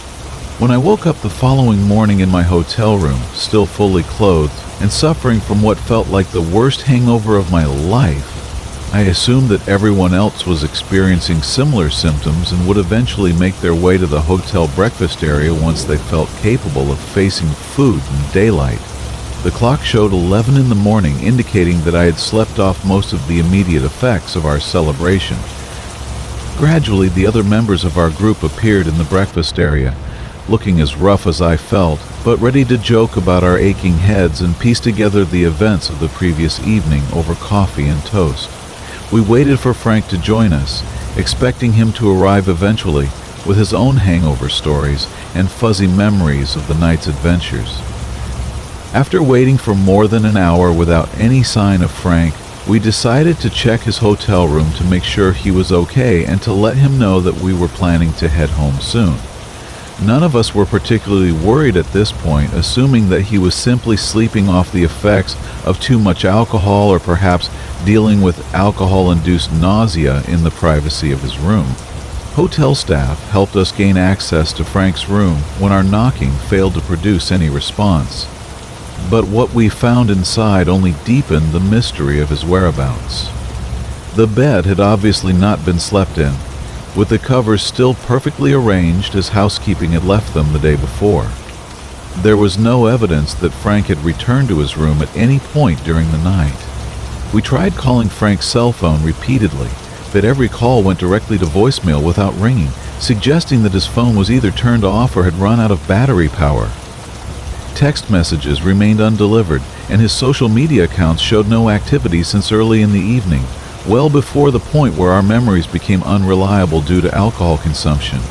Concerned about Frank's welfare and confused about his disappearance, we contacted his girlfriend and family members to determine whether he had somehow made his way home early or had called for assistance during the night. However, none of them had heard from Frank since before the bachelor party began, and they were as mystified by his absence as we were. By late afternoon, when Frank had been missing for nearly 18 hours without any contact with friends or family, we made the decision to file a missing person report with local law enforcement. The police took our report seriously, recognizing that Frank's disappearance represented a genuine emergency rather than simply a case of someone sleeping off too much alcohol in an unknown location. As of today, more than 8 years after that fateful bachelor party, Frank remains officially classified as a missing person, and none of us have any idea what happened to him during those final hours of celebration. The case has never been solved, despite extensive investigation by both professional law enforcement and our own amateur attempts to piece together the events of that night. In the years since Frank's disappearance, we have all tried repeatedly to reconstruct the timeline of events from that evening, comparing our fragmented memories in hopes of identifying the moment when Frank was separated from our group. These efforts have yielded some potentially significant details, though the reliability of our recollections remains questionable due to the amount of alcohol we had consumed. Sammy remembers seeing Frank accidentally spill beer on a man with stubble at one of the bars we visited, and he recalls that the stranger became visibly angry about the incident. Aiden also remembers noticing a man with stubble staring at our group later in the evening at a nightclub, though he cannot confirm whether this was the same person involved in the spilled beer incident. Drew claims to remember Frank making an agitated phone call at some point during the evening, speaking in raised voices that seemed completely out of character for his normally calm demeanor. When Drew tried to ask if everything was okay, Frank allegedly became defensive and told him to mind his own business, behavior that none of us had ever witnessed from him before. Miguel recalls Frank getting into some kind of argument with a bouncer at one of the clubs we visited, though he cannot remember what the disagreement was about or how it was resolved. Again, this type of confrontational behavior would have been completely inconsistent with Frank's normal personality and way of interacting with other people. The most disturbing aspect of our fragmented memories is that none of us can recall the specific moment when Frank disappeared from our group, or the circumstances under which we became separated from him. This gap in our collective memory suggests that we might have been more intoxicated than we realized, or that something happened to impair our ability to form reliable memories of the evening's events. We have considered the possibility that someone might have drugged our drinks during the evening, which could explain both Frank's uncharacteristic behavior and our inability to remember crucial details about his disappearance. However, we have no evidence to support this theory, and the police investigation found no indication of foul play or criminal activity. The description we provided to police of the stubble-faced man who seemed to be involved in multiple incidents throughout the evening has never led to the identification of any suspects or persons of interest in Frank's disappearance. Despite our best efforts to provide detailed information about this individual, law enforcement has been unable to locate anyone matching our description. Frank's case remains one of those heartbreaking mysteries that demonstrate how quickly and completely a person can vanish without leaving any trace of what happened to them. For those of us who knew and cared about him, the lack of closure has been particularly difficult to bear, as we continue to wonder whether he is still alive somewhere or whether something terrible happened to him that night. If Frank is somehow still alive and able to hear this story, all of us want him to know that we love him, miss him terribly, and hope that he will find a way to contact us and let us know that he is safe. The mystery of his disappearance has haunted our friend group for nearly a decade, serving as a constant reminder of how precious and fragile human connections can be. Story 14. The Brandon Lawson Mystery. The vast emptiness of rural Texas, with its endless highways cutting through landscapes of scrub brush and open sky, can be both beautiful and terrifying depending on your circumstances and state of mind. For 26-year-old Brandon Lawson, what should have been a routine drive to his father's house on the night of August 8, 2013, became the beginning of one of Texas's most puzzling missing person cases. The evening had not started well for Brandon, who left his home in San Angelo following a heated argument with his wife, the kind of domestic dispute that many couples experience but which felt overwhelming in the moment. Needing space to cool down and think clearly about their relationship problems, Brandon decided to drive to his father's house, a journey that would take him along Highway 277 near the small town of Bronte. Brandon's truck was reliable enough for local driving, but it was not prepared for the demands of a longer journey on this particular night. Somewhere along the isolated stretch of Highway 277, his vehicle ran out of gasoline, leaving him stranded on a dark road with no nearby gas stations and limited options for getting help. The area was known for its sparse population and poor cell phone coverage, making his situation potentially dangerous. Rather than simply waiting in his vehicle for assistance, Brandon made the decision to call his brother Kyle and ask for help getting to the nearest gas station. Kyle and his girlfriend readily agreed to drive out and assist Brandon, beginning their own journey toward the location where Brandon's truck had broken down. This seemed like a straightforward solution to a common problem that many drivers face on rural highways. However, for reasons that remain unclear, Brandon did not wait beside his truck for his brother's arrival, as would have been the logical course of action. Instead, he ventured away from the roadway and into an undisclosed field area where he would make a frantic call to emergency services that has become one of the most analyzed and debated pieces of evidence in his disappearance case. The transcript of Brandon's emergency call to local authorities has been the subject of extensive analysis by both professional investigators and amateur sleuths trying to understand what was happening to him during those crucial moments. The audio quality is poor, making it difficult to understand exactly what Brandon is trying to communicate, and his speech patterns suggest either extreme stress or possible impairment of some kind. Some listeners believe they can hear Brandon saying that a state trooper had pulled some guys over, while others distinctly hear the word sniper in his garbled speech. The interpretation of this crucial piece of evidence has significant implications for understanding whether Brandon was witnessing some kind of law enforcement activity or was involved in something more sinister and dangerous. What adds to the mystery and concern is that Brandon's call clearly indicates the presence of other people in his immediate vicinity, though their identity and intentions remain unknown. The background audio of the emergency call captures what sound like at least 2 distinct gunshots, suggesting that whatever situation Brandon had stumbled into involved weapons and potential violence. When police and Brandon's brother Kyle arrived at the scene, they found Brandon's truck positioned at a crooked angle on the roadway, creating a traffic hazard that suggested he had left the vehicle in some haste. The positioning of the truck indicated that Brandon had not taken time to properly park or secure his vehicle before departing, supporting the theory that he had encountered something that required immediate action or flight. Kyle received one final phone call from his missing brother sometime after the authorities had arrived at the scene of the abandoned truck. During this brief conversation, Brandon told Kyle that he was in a field approximately 10 minutes up the road from where his truck had been found and that he was bleeding, though the extent and cause of his injuries were not specified. The tragic irony of Brandon's situation was compounded by a misunderstanding that prevented Kyle from immediately alerting the police officers at the scene about his brother's desperate situation. Kyle was unaware that Brandon had called emergency services about whatever he had witnessed, and he assumed that the police presence was related to the abandoned truck rather than any emergency situation involving his brother.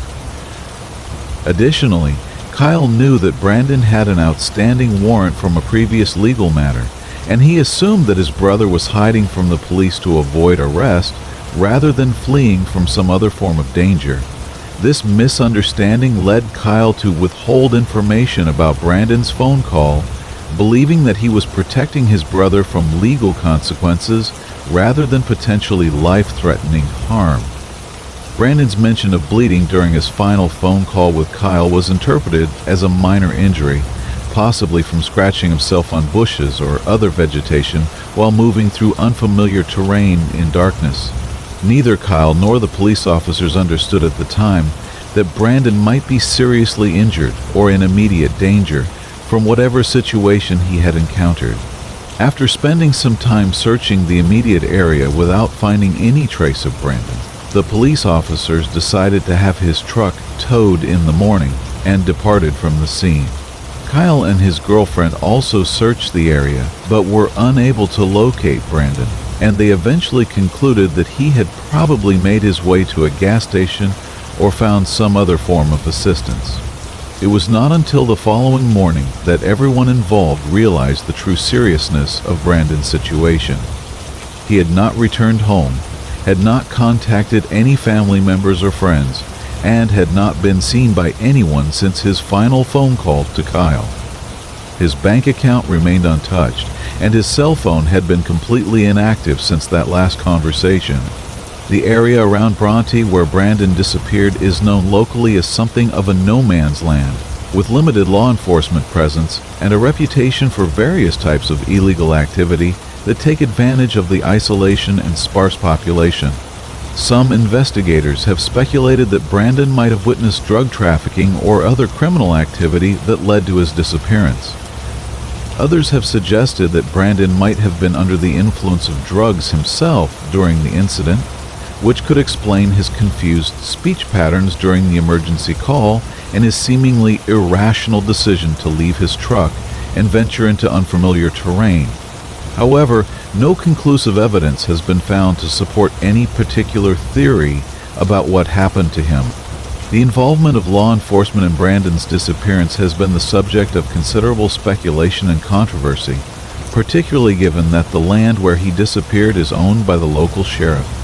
The sheriff has not permitted additional searches of his property, and his wife's role as the local newspaper editor has led to limited coverage of the case in local media. If Brandon's emergency call did indeed reference a state trooper pulling people over, as some interpretations suggest, It raises questions about whether law enforcement personnel might have been involved in whatever situation led to his disappearance. However, no official investigation has found evidence of wrongdoing by any law enforcement personnel. The mystery of what happened to Brandon Lawson during those final hours before his disappearance continues to frustrate investigators and family members who are desperate for answers about his fate. Despite extensive searches and ongoing investigation, no trace of Brandon has ever been found, and the questions raised by his emergency call remain unanswered. Story 15: The Room Service Horror. My mother's experience as a housekeeper at a prestigious Washington, D.C. hotel during the 1990s exposed her to a level of evil that most people never encounter in their entire lives. A reminder that monsters sometimes hide behind expensive suits and charming smiles in the most respectable establishments. As a Vietnamese refugee who had fled her homeland with nothing but hope for a better life, she took whatever work she could find to support our family while learning English and adapting to American culture. Despite the language barriers and cultural differences she faced as a new immigrant, my mother quickly became one of the most beloved employees at the hotel where she worked. Her gentle nature, tireless work ethic, and genuine kindness toward both co-workers and guests made her a favorite among the hotel staff and management, who often requested her specifically for their most important or demanding clients. The hotel where my mother worked catered to high-profile guests, including celebrities, politicians, and wealthy business travelers who expected the highest levels of service and discretion. When famous guests like the Backstreet Boys stayed at the hotel, management always assigned my mother to clean their rooms, trusting her professionalism and attention to detail to maintain the establishment's reputation for excellence. One day, a new guest checked into the hotel's most expensive suite, a man whom everyone referred to simply as Mr. M, to protect his privacy and maintain the discretion that wealthy guests expected from luxury establishments. He paid his bills promptly and in full, always greeted staff members warmly when he passed them in the hallways, and seemed to represent the ideal type of guest that the hotel preferred to accommodate. What distinguished Mr. M from other long-term guests was his absolute insistence on privacy within his suite. He had placed a "Do Not Disturb" sign on his door from the moment he checked in, and over the course of more than a month, he never once allowed any hotel staff member to enter his room for cleaning, maintenance, or any other purpose. This was highly unusual, but not unprecedented among guests who valued their privacy above comfort. When my mother arrived at Mr. M's door with her cleaning supplies, she found the perpetual "Do Not Disturb" sign and dutifully reported to management that she would return later when the guest was ready to allow housekeeping service. However, as days turned into weeks, it became clear that Mr. M had no intention of ever permitting anyone to enter his room, regardless of how long his stay continued. Hotel management was somewhat puzzled by this arrangement, but chose not to press the issue, since Mr. M was an exemplary guest in every other respect. He paid his substantial bills without complaint, never caused disturbances for other guests, and maintained the kind of low profile that luxury hotels appreciate from their clientele. His quirky preference for absolute privacy seemed like a minor eccentricity rather than a cause for concern. After more than a month of this unusual arrangement, hotel staff noticed that Mr. M was no longer seen in the hallways, lobby, or other common areas of the hotel. The assumption was that he had simply checked out and departed without following normal checkout procedures, perhaps because he was in a hurry or had some other pressing reason for avoiding the front desk staff. Since it had been so long since the room had been cleaned and the guest appeared to have departed, management decided that my mother should finally enter the suite to assess its condition and prepare it for the next guest. This seemed like a routine assignment, though everyone expected that the room would probably require extensive cleaning after being occupied for so long without any housekeeping service. When my mother unlocked the door to Mr. M's suite and stepped inside, she was immediately struck by a terrible smell that seemed to permeate every corner of the spacious room. The odor was unlike anything she had encountered before, even in her years of cleaning hotel rooms where guests had left behind various unpleasant messes and forgotten food items. This smell suggested something far more serious and disturbing. The suite itself was in a state of complete chaos that defied explanation, given that only one person had supposedly been staying there.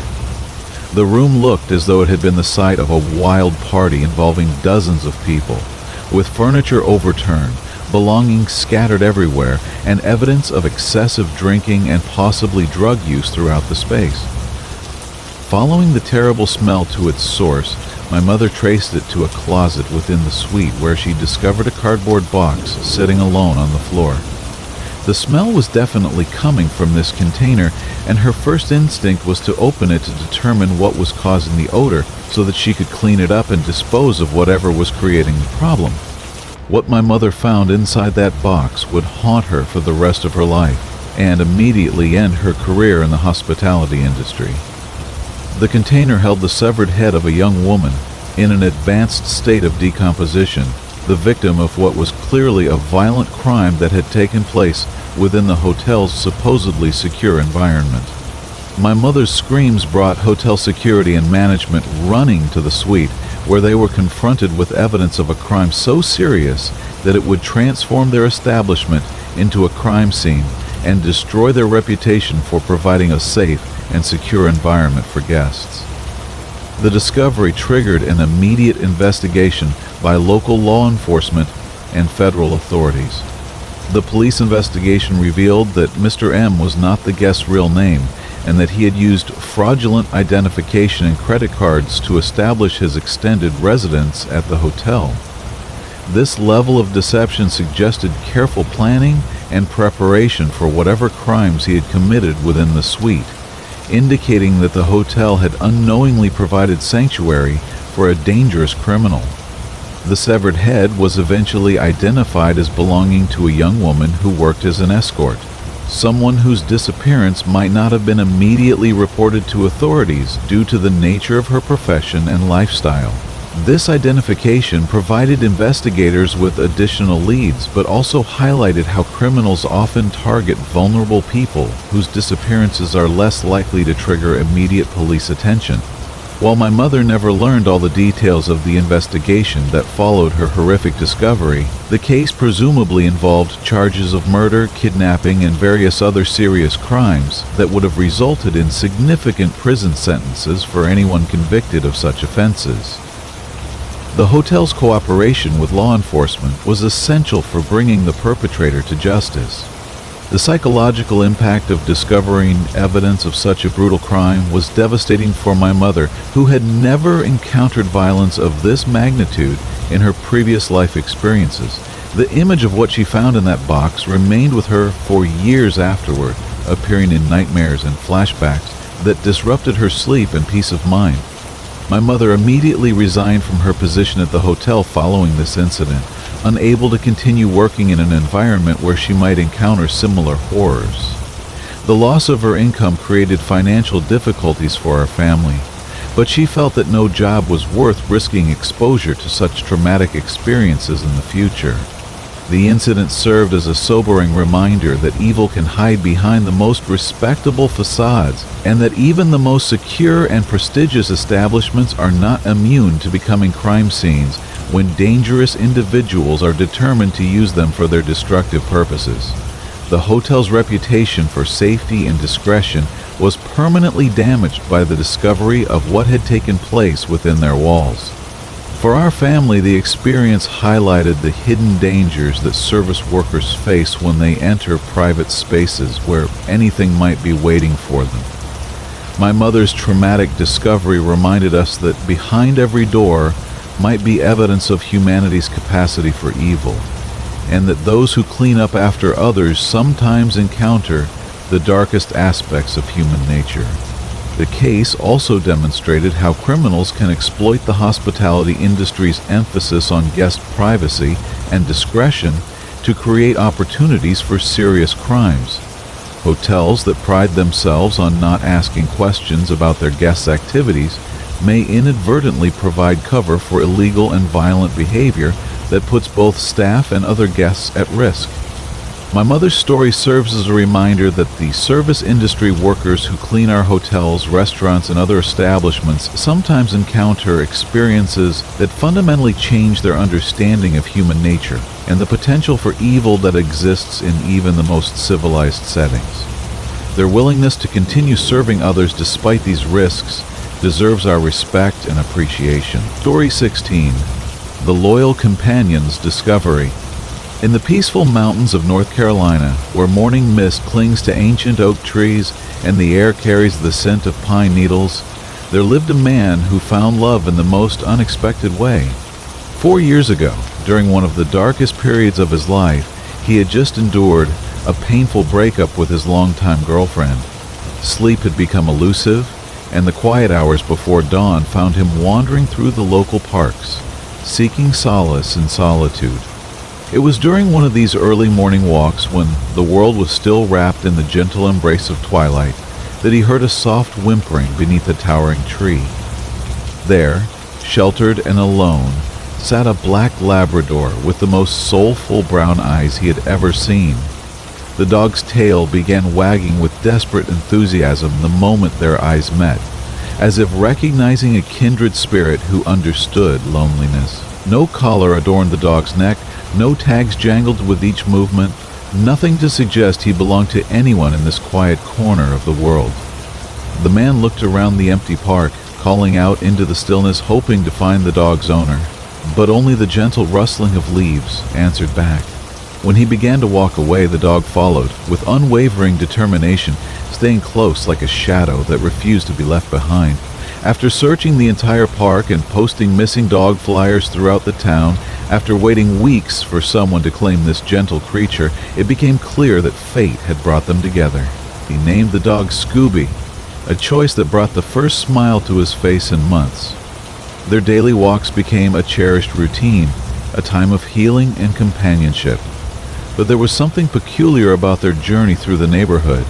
Every time they passed one particular house, a modest suburban home with white shutters and a well-maintained garden, Scooby would stop abruptly. The dog would stare at the house with an intensity that seemed almost human, whining softly as if trying to communicate something urgent. No amount of gentle coaxing could move him for several minutes, and eventually the man chose different routes to avoid these troubling episodes. For 6 peaceful months, they avoided that street entirely. Scooby seemed content with their alternative paths, and life settled into a comfortable rhythm. But one morning, an early errand required them to pass the mysterious house once again. The man had completely forgotten about Scooby's previous behavior, but the dog's memory was crystal clear. As they approached the familiar dwelling, Scooby stopped dead in his tracks, his body rigid with an emotion that seemed to combine fear and determination. This time, however, something was different. After several minutes of his usual staring and whining, Scooby suddenly broke free from his leash and bolted toward the house with a speed and purpose that took his owner by surprise. The dog disappeared around the corner into the backyard, and the man followed, embarrassed and worried about trespassing on someone's property. He expected to find Scooby chasing a cat or investigating some ordinary suburban mystery. Instead, he discovered something that would change everything. Scooby was frantically digging in a specific spot in the backyard, his paws throwing up earth with an urgency that spoke of deep, instinctual knowledge. Despite his owner's attempts to pull him away, the dog continued his determined excavation. It was then that Scooby's digging revealed the horrible truth. Hidden beneath the manicured grass and carefully tended flowers, the remains belonged to a 32-year-old man who had been buried there for exactly as long as Scooby had been in his new owner's care. The investigation that followed painted a picture of deception and mystery that stretched far beyond what anyone could have imagined. The house had been a rental property, occupied by a couple known to neighbors as Jim and Charlotte. They had seemed like an ordinary pair, living quietly with their dog, participating in the small courtesies of suburban life.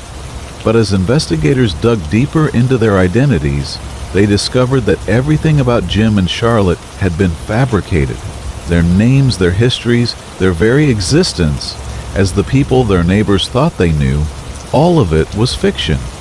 The real identities of both individuals remained a mystery that law enforcement couldn't unravel. Charlotte had vanished without a trace, leaving behind all her possessions except her cell phone and the secrets she carried. The most puzzling aspect of the case was that even after the house stood empty for months following the discovery, someone continued to pay the rent. Cash payments arrived punctually through the mail, always addressed from Jim even though he lay buried in the backyard. Someone wanted to ensure that no new tenants would move in and potentially disturb the grave that Scooby had finally revealed.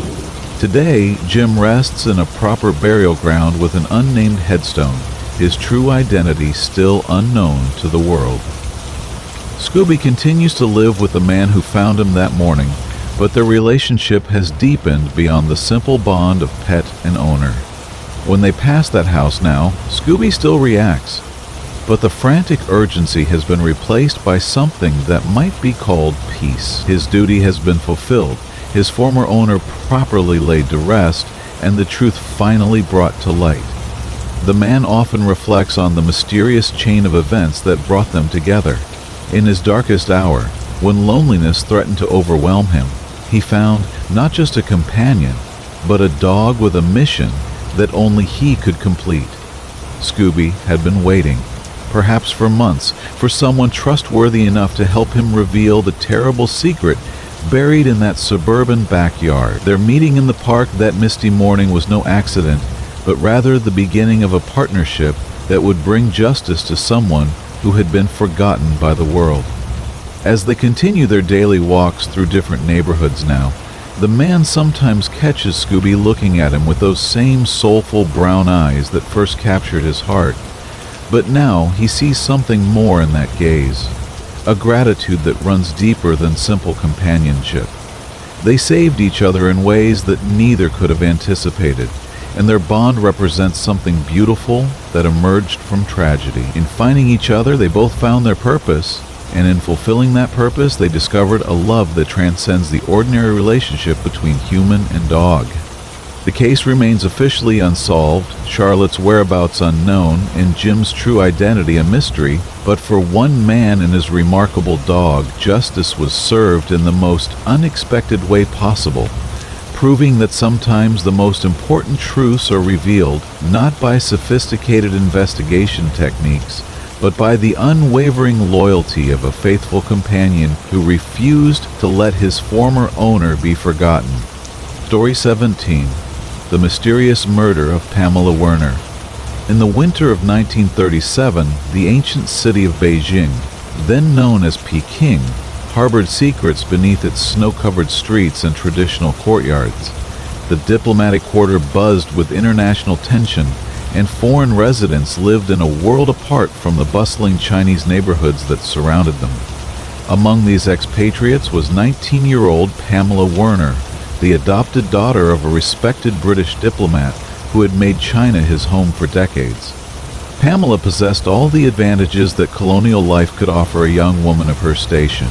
She was fluent in Mandarin, navigated the complex social hierarchies of both Chinese and foreign communities with ease, and had cultivated friendships that bridged cultural divides in ways that impressed even the most seasoned diplomat. Her father's position afforded her access to the best education available in the region, and she was preparing for the next chapter of her life, which would take her to London to continue her studies at one of England's prestigious universities.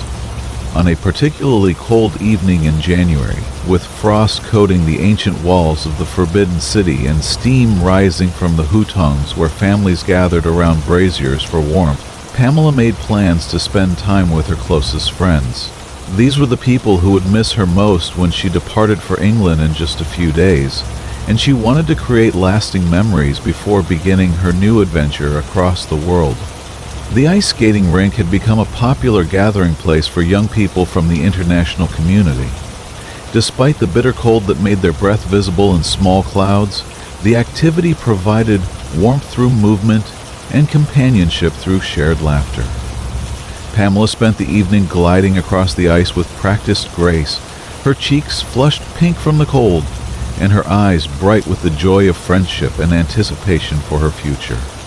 At approximately 7 o'clock in the evening, as the winter darkness began to settle over the city and the temperature dropped even further, Pamela bid farewell to her friends. She pulled her coat tighter against the wind and began the short walk home through streets that she had traveled countless times before. The path took her past familiar landmarks, through neighborhoods where she had played as a child and shopped as a young woman. It should have been a routine journey of no more than 20 minutes through well-known territory. But Pamela Werner would never reach her destination that night. When morning came and she failed to appear for breakfast, her family's concern quickly turned to alarm.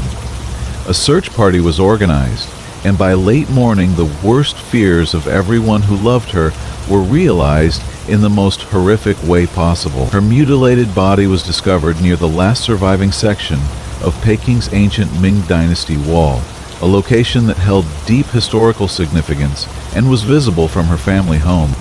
The scene that greeted the searchers was one of unimaginable brutality.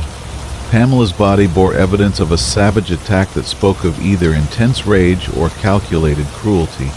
Her ribs had been broken with tremendous force, and several of her vital organs had been surgically removed with a precision that suggested medical knowledge or hunting experience. Her throat had been slashed so deeply that her head was barely connected to her body, and her right arm hung by mere threads of tissue.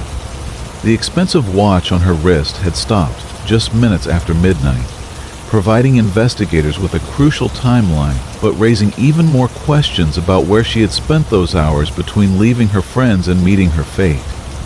The frozen ground around her body was stained dark red, creating a grisly crime scene that would haunt everyone who witnessed it for the rest of their lives.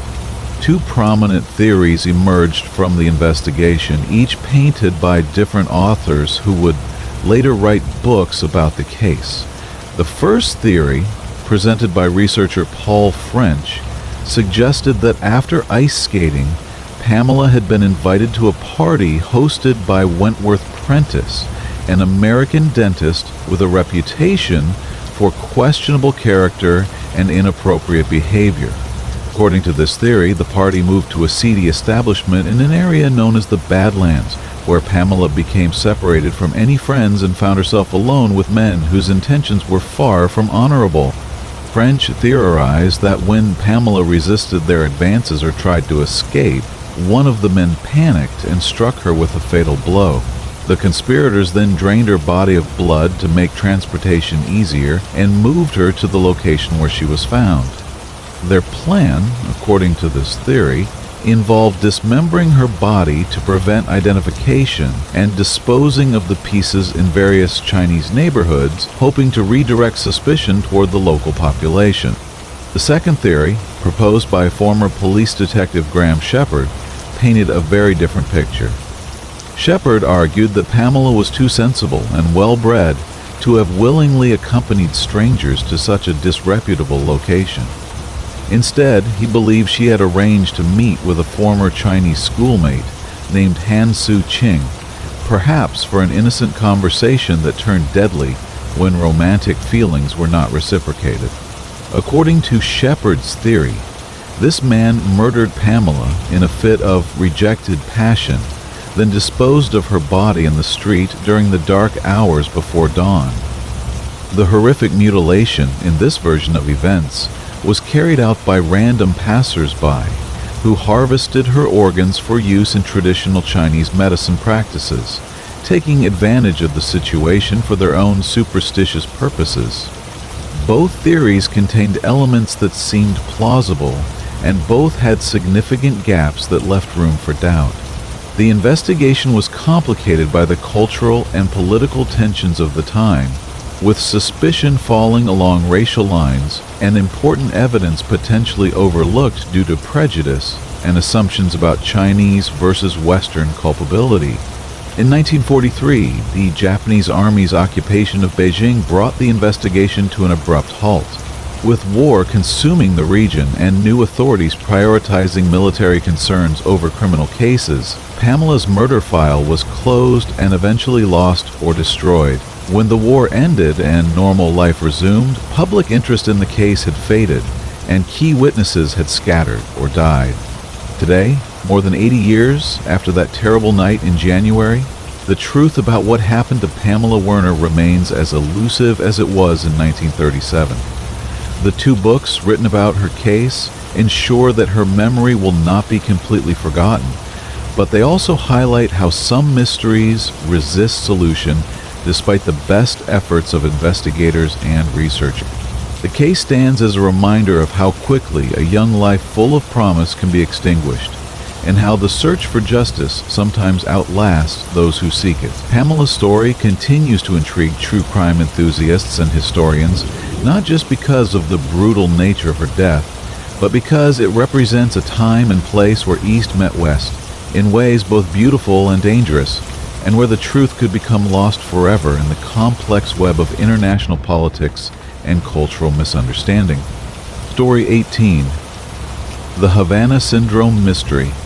In the warm Caribbean air of Havana, where colonial architecture meets communist ideology and the sound of vintage cars mingles with the rhythm of salsa music, a mysterious phenomenon began to unfold that would challenge everything we thought we knew about modern warfare and diplomatic security.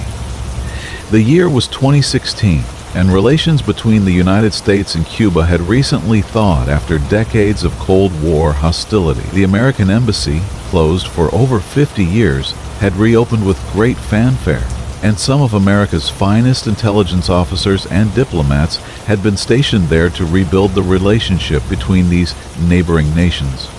The embassy's staff approached their work with cautious optimism, understanding that they were part of a historic moment in international relations. These were experienced professionals who had served in dangerous and challenging locations around the world, trained to handle stress and equipped to recognize threats to their safety and security. They were prepared for political tension, cultural misunderstandings, and even the possibility of surveillance by their hosts.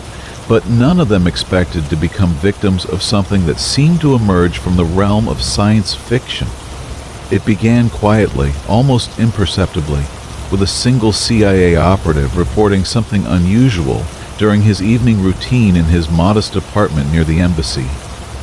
He described hearing a strange buzzing sound, similar to the high-pitched whine of insects, but more persistent and somehow more artificial. At first he attributed it to the tropical environment, perhaps a particularly active colony of cicadas, or the electrical systems in the aging building where he lived. But as the nights passed, the buzzing continued, and with it came other symptoms that could not be so easily dismissed. The operative began experiencing intense pressure in his head, as if something was squeezing his brain from the inside. Dizziness followed, making it difficult to maintain his balance during routine activities. Chronic headaches developed that seemed resistant to over-the-counter pain medication, and he found himself struggling to concentrate on his important diplomatic work. Concerned about his deteriorating condition, he sought medical attention from the embassy's health services. The attending physician documented his symptoms and filed a routine report that was transmitted to Washington for review. At this stage, the incident was treated as an isolated medical issue, possibly related to stress or environmental factors common to overseas postings. No investigation was launched, and embassy operations continued normally while the affected officer received treatment for what appeared to be a minor health concern. However, in February of 2017, 2 additional embassy personnel reported experiencing identical symptoms: the buzzing sound, the crushing head pressure, the dizziness, and headaches, all manifested in exactly the same pattern as the first case. More alarmingly, these new victims also developed motor coordination problems and tinnitus, a persistent ringing in their ears that made normal conversation difficult and sleep nearly impossible. Medical examinations revealed that the symptoms resembled those found in patients with damaged inner ears, the delicate organs responsible for balance and spatial orientation. The affected personnel were experiencing neurological problems typically associated with traumatic brain injury, but none of them had suffered any known trauma or accident that could account for their condition. When confronted with evidence of the mysterious affliction affecting American personnel, Cuban government officials denied any knowledge or involvement in activities that could cause such symptoms. They suggested that the Americans might be experiencing psychosomatic reactions to the stress of working in a formerly hostile environment, or perhaps succumbing to some previously unknown tropical disease. American investigators began examining both Cuban and Russian involvement, suspecting that some form of sonic or electromagnetic weapon might be targeting their embassy staff. These suspicions were based on decades of research into non-lethal weapons that could incapacitate enemies without leaving obvious physical evidence. Both the Soviet Union and its successor state had invested heavily in such technologies during the Cold War, and intelligence agencies were aware that research into acoustic and microwave weapons continued in various countries. As March arrived, the situation escalated dramatically. More American personnel came forward with similar symptoms, and disturbingly, some of them reported no memory of hearing any unusual sounds at all. They had simply fallen ill with the same pattern of neurological problems, suggesting that whatever was causing the condition might be undetectable by human senses, or might operate through mechanisms that victims could not consciously perceive. The mysterious condition was dubbed Havana Syndrome, and by September of that year, at least 16 CIA agents had been affected, along with numerous other civil servants and diplomatic staff. Even a doctor sent from the United States to treat the victims succumbed to the same symptoms, raising questions about whether the source of the problem was environmental, infectious, or something far more sinister. The affected personnel developed a frightening array of additional symptoms as their conditions progressed. Insomnia left them exhausted and unable to perform their duties effectively. Nausea and fainting spells made normal activities dangerous. Vision problems affected their ability to read classified documents or recognize faces in crowd situations. Frequent nosebleeds became a common complaint, and most worryingly, many victims showed clear signs of brain damage. Memory loss became severe enough to interfere with their professional responsibilities and personal lives. Concentration problems made it impossible to complete even simple tasks that had once been routine. These cognitive issues persisted for months after the initial exposure to whatever had caused their condition, suggesting that the damage might be permanent rather than temporary.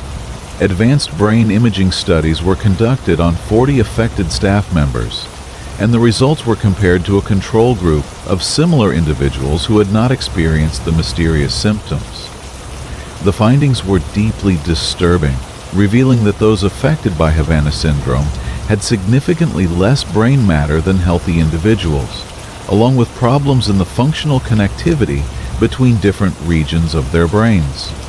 The investigation also revealed that Canadian officials working in Havana were experiencing similar problems, with 14 diplomats and their family members developing the same pattern of symptoms. This international dimension strengthened suspicions that a deliberate attack was being carried out against North American personnel specifically, rather than some environmental factor affecting everyone equally. Both the United States and Canadian governments became convinced that their personnel were being targeted by some form of directed energy weapon, possibly based on radio frequency or electromagnetic technology.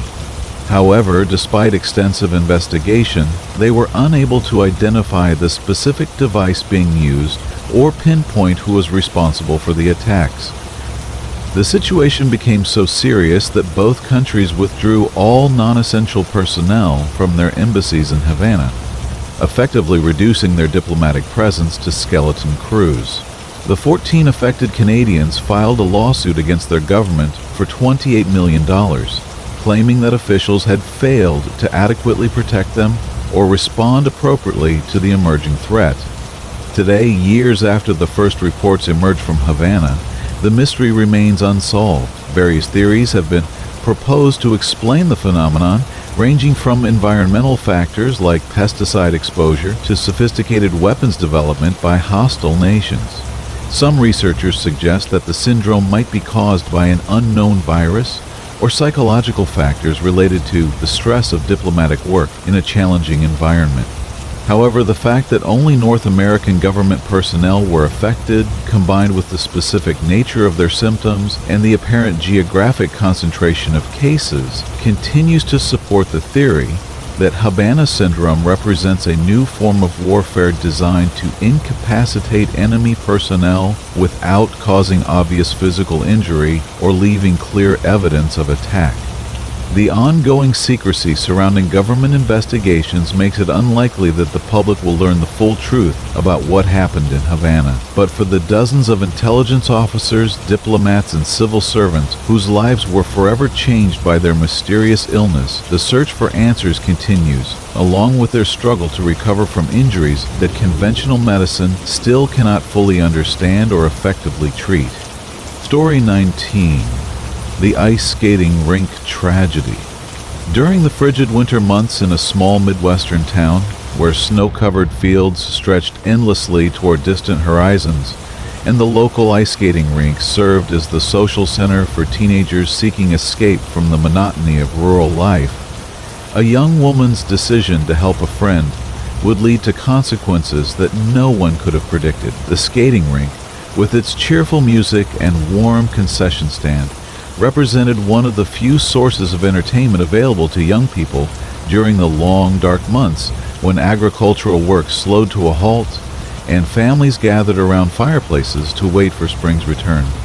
Emily worked part-time at the rink, helping to maintain the ice surface and assist customers with skate rentals. It was honest work that provided her with spending money for college and allowed her to stay connected with friends during the winter break from her studies. The job also gave her access to free skating time, which she treasured as a way to maintain her athletic skills and find moments of peace gliding across the smooth ice under the bright overhead lights. On this particular evening, with temperatures well below freezing and a light snow falling outside the warm building, Emily received a phone call from her co-worker Sarah, who was scheduled to work the closing shift but had fallen ill with what appeared to be a severe case of the flu. Sarah's voice was weak and congested as she explained that she could barely get out of bed, let alone handle the physical demands of cleaning and securing the skating rink for the night.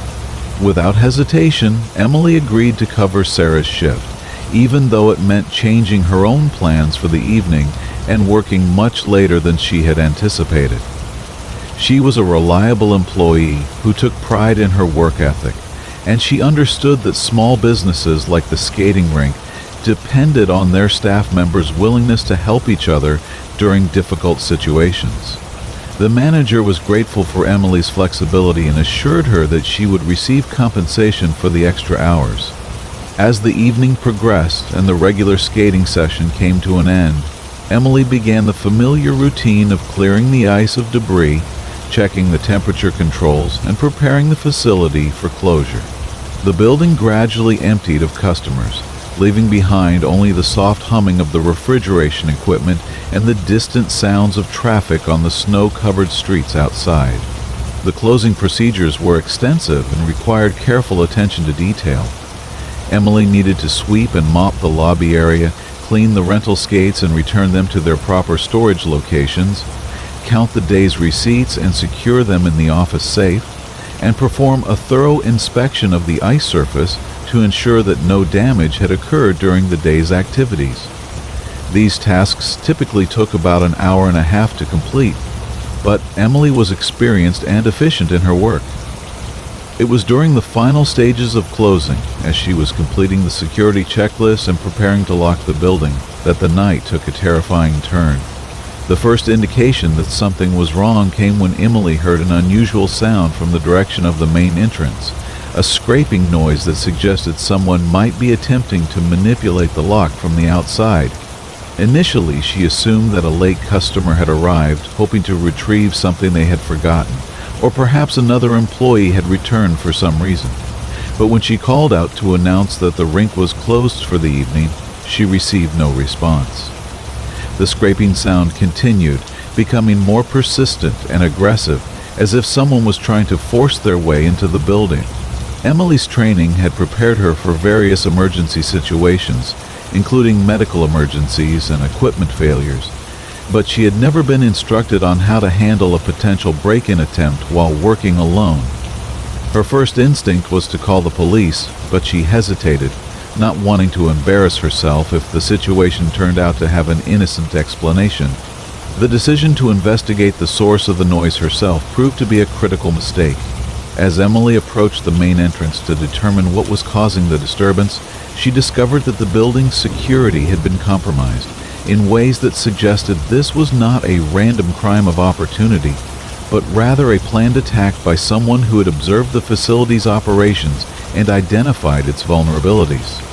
The next several hours would test Emily's courage and resourcefulness in ways that no part-time job should ever require.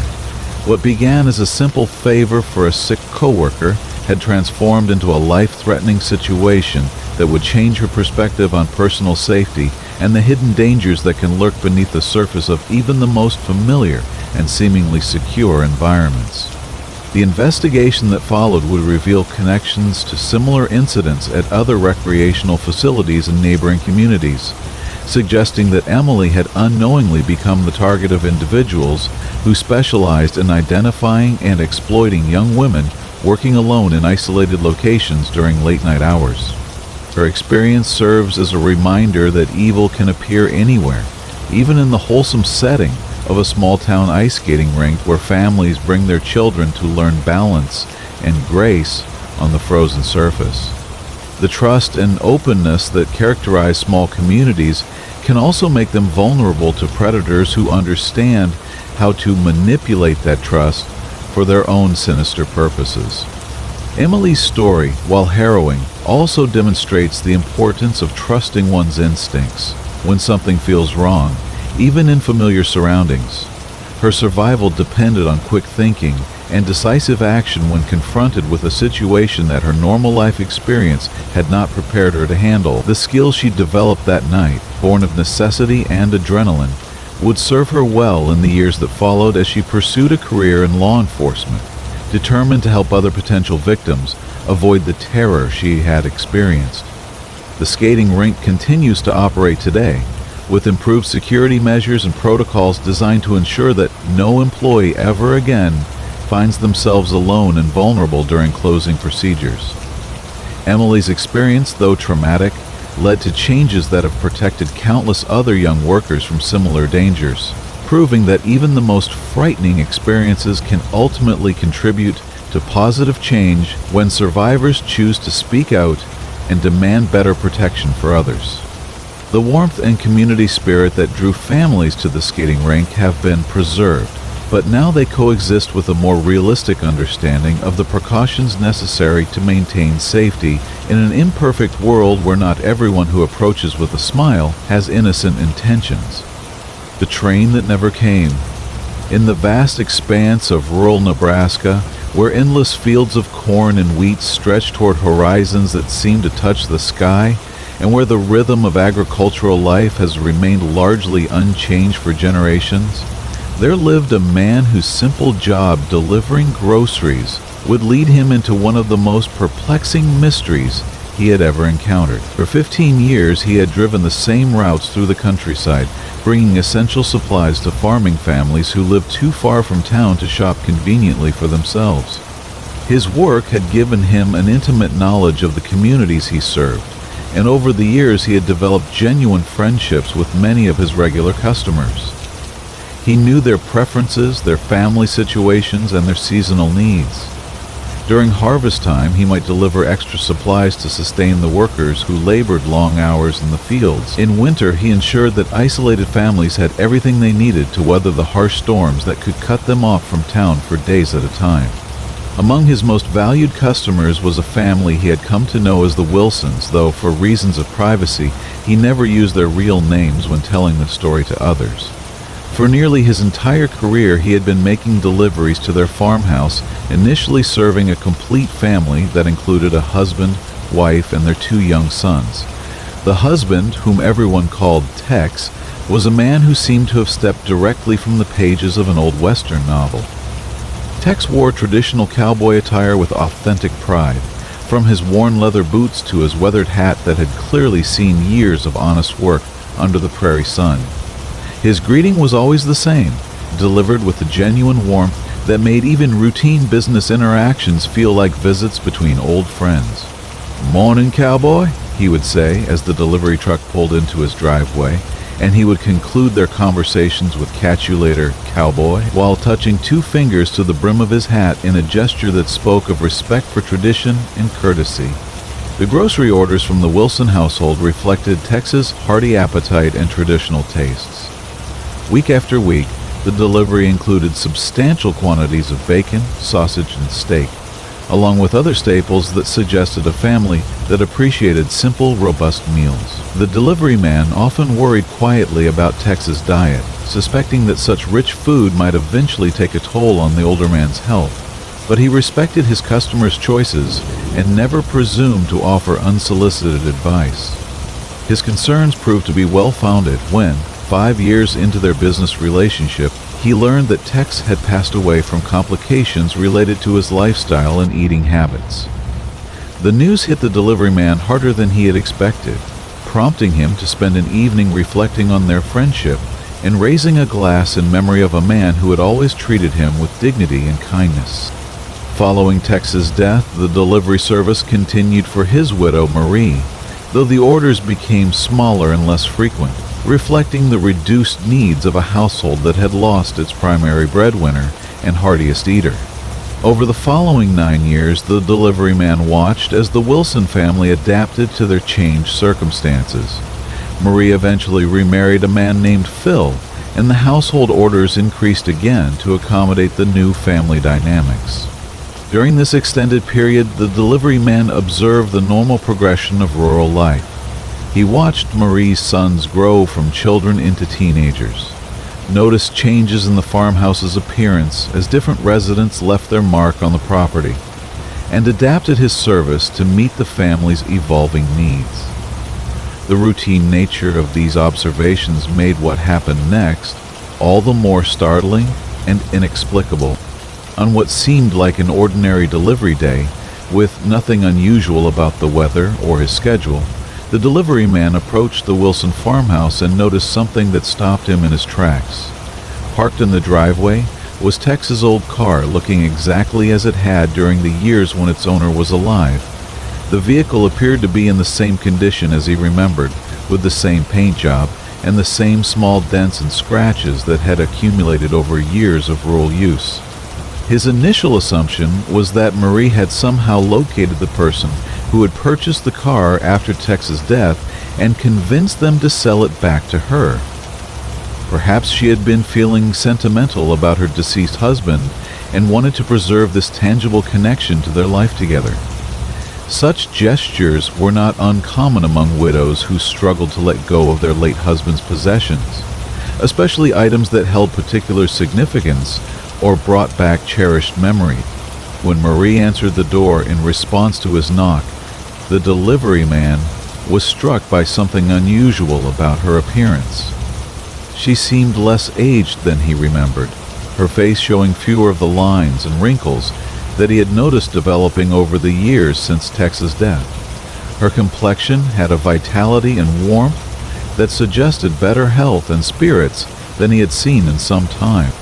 "Mrs. Wilson," he commented genuinely, "you're positively glowing today."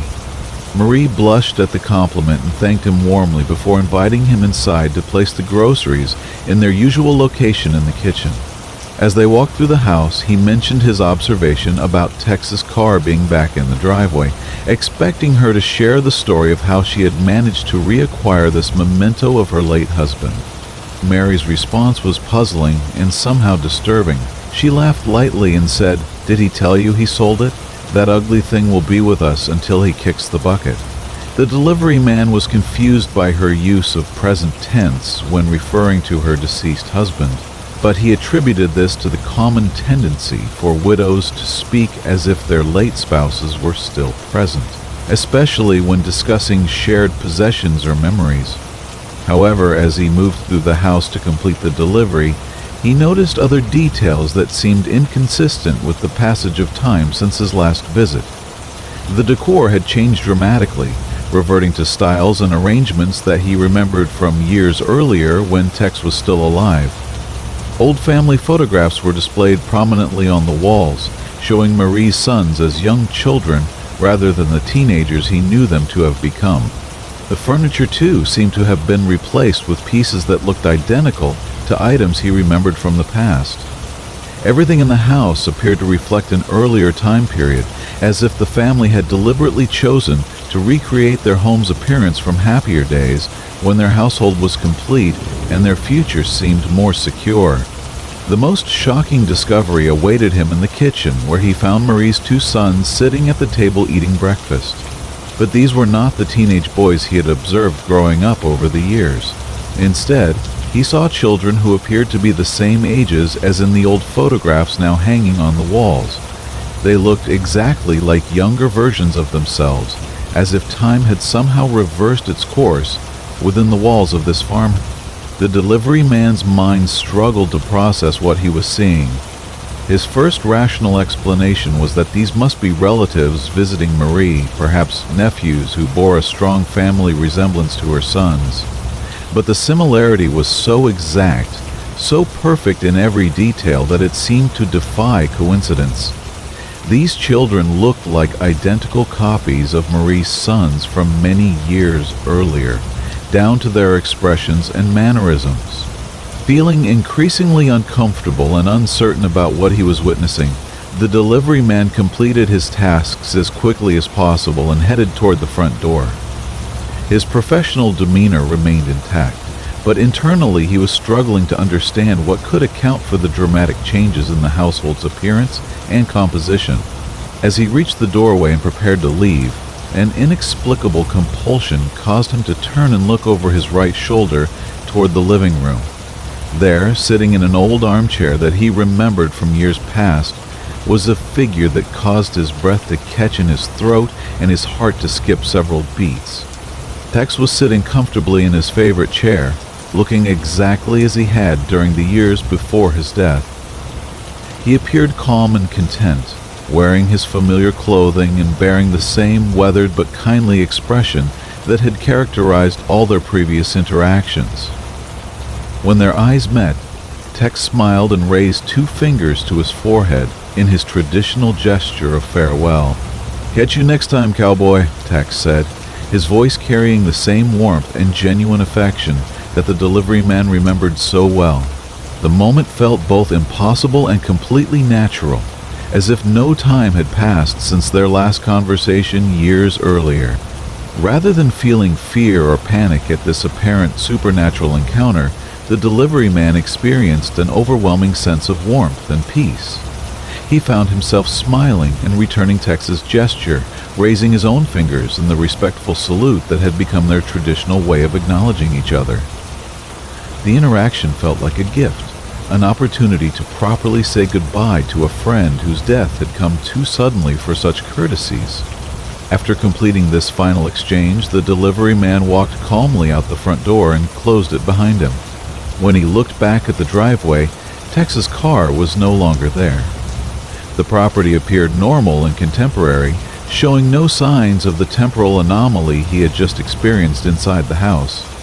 He continued with his remaining deliveries for the day, completing his route as usual while his mind processed what had occurred.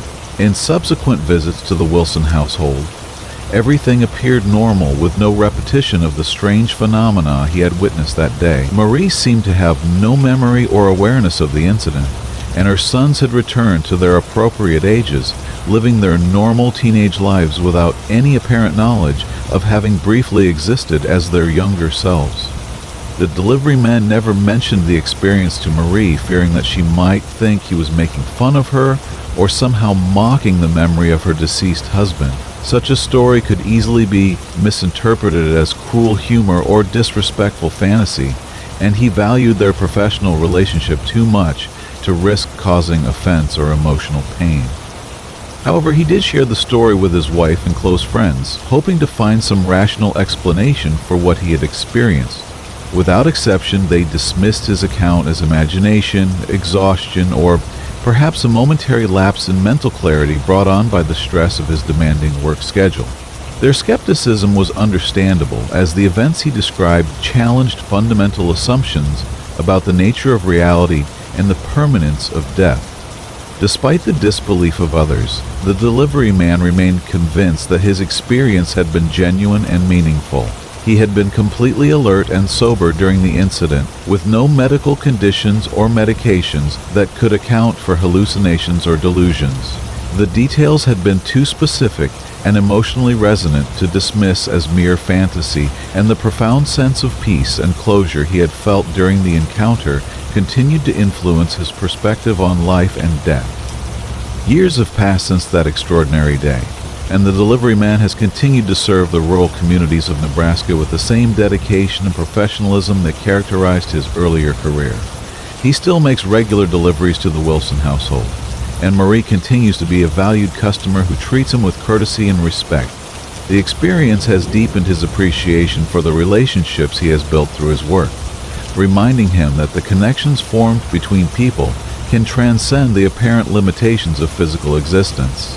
Whether what he witnessed was supernatural intervention, temporal anomaly, or some form of psychological phenomenon beyond current scientific understanding, it provided him with a sense of completion and peace regarding his friendship with Tech.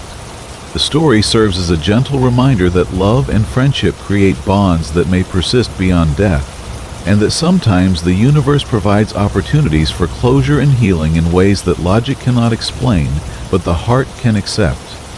In a world often characterized by loss and separation, such experiences offer hope that the connections we form with others have a permanence that extends beyond our physical time together. For the delivery man, the memory of that final encounter with Tex represents one of the most meaningful experiences of his life, a gift that transformed his understanding of mortality and the enduring power of human connection.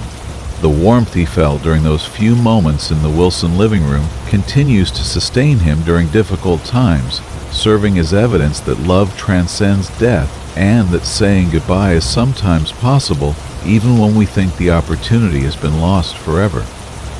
Story 21. The Ukrainian Investigation. In the rolling hills of central Ukraine, where ancient traditions blend with modern challenges and small communities maintain the close-knit relationships that have sustained them through centuries of political upheaval, a private investigator had built a modest but respected practice specializing in the unfortunately common problem of marital infidelity. His work, while not glamorous, provided him with steady income and allowed him to help people navigate some of the most painful and complex situations in their personal lives. Most of his cases followed predictable patterns that had remained remarkably consistent throughout his career. Suspicious spouses would arrive at his office with concerns about their partner's behavior, armed with fragments of evidence that suggested betrayal, but lacking the proof necessary to confront their loved ones or make important decisions about their futures. His job was to provide clarity in situations where emotional pain and uncertainty made it difficult for clients to see their circumstances objectively. The investigator had developed efficient methods for conducting surveillance and gathering evidence, and he took pride in his ability to provide clients with definitive answers, rather than speculation or partial information.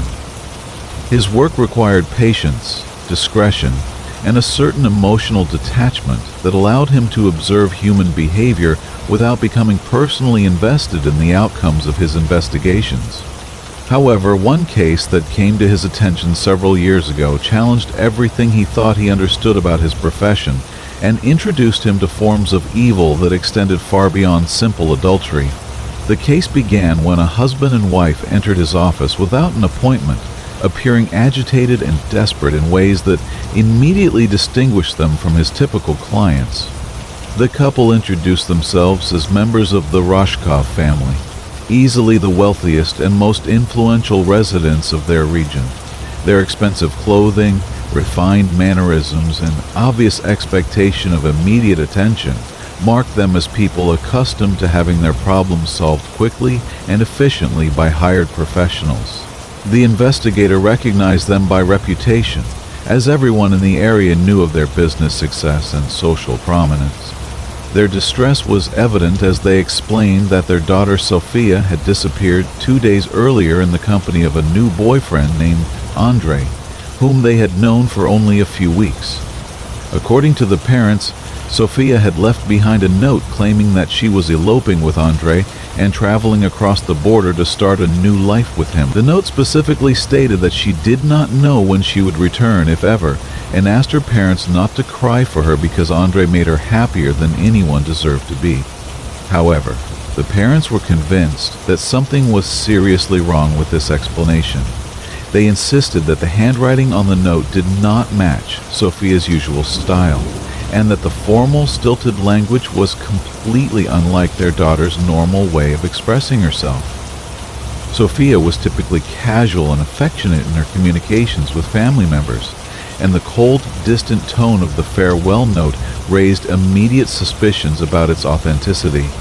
More troubling was the fact that this behavior was completely inconsistent with Sophia's established personality and values. She was extremely close to her family and had never expressed any desire to live abroad or abandon her comfortable life in Ukraine. The idea that she would suddenly decide to elope with someone she barely knew without discussing such a major decision with the people who loved her most seemed impossible to her parents. Their attempts to contact Sophia by telephone had been completely unsuccessful. Her phone went directly to voicemail, and she had not responded to text messages or emails from family members. When the Roshkovs had approached local police for assistance, they had encountered an attitude of indifference that surprised and frustrated them, given their social status and the resources they could offer to support an investigation. The police had dismissed their concerns, insisting that Sophia was an adult who had made her own choice to leave with her boyfriend. Despite the family's offer to pay for additional investigative resources, the authorities had refused to treat the disappearance as anything other than a domestic matter that did not warrant official intervention. This rejection by the police had led the Roshkovs to seek private assistance, and they made it clear that they were prepared to pay whatever amount was necessary to locate their daughter and ensure her safety. They authorized the investigator to pursue any leads and take any actions that might help them understand what had really happened to Sophia. The case took an unexpected turn when the investigator received a mysterious phone call just 1 hour after the Roshkovs had left his office. An unknown male voice provided specific information about Andre's location that evening, warning that the situation could be dangerous and advising caution in any surveillance activities. When the investigator attempted to learn the caller's identity, the man identified himself only as a friend and refused to provide additional details about how he had obtained this information. The caller specifically warned against involving Sophia's parents in any immediate actions, though he did not explain the reasoning behind this instruction. This secrecy added another layer of mystery to an already puzzling situation, but the investigator decided to follow the anonymous tip while maintaining the confidentiality that his profession required.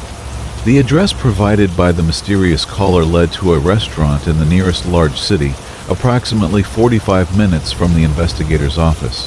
When he arrived at the location that evening, he immediately spotted Andre sitting at a corner table, but the young man was not alone with Sophia, as might have been expected. Instead, he was dining with a different woman entirely, someone who bore no resemblance to the photographs the Roshkovs had provided of their daughter. This discovery immediately contradicted the theory that Andre and Sophia had eloped together, raising serious questions about Sophia's actual whereabouts and the circumstances of her disappearance.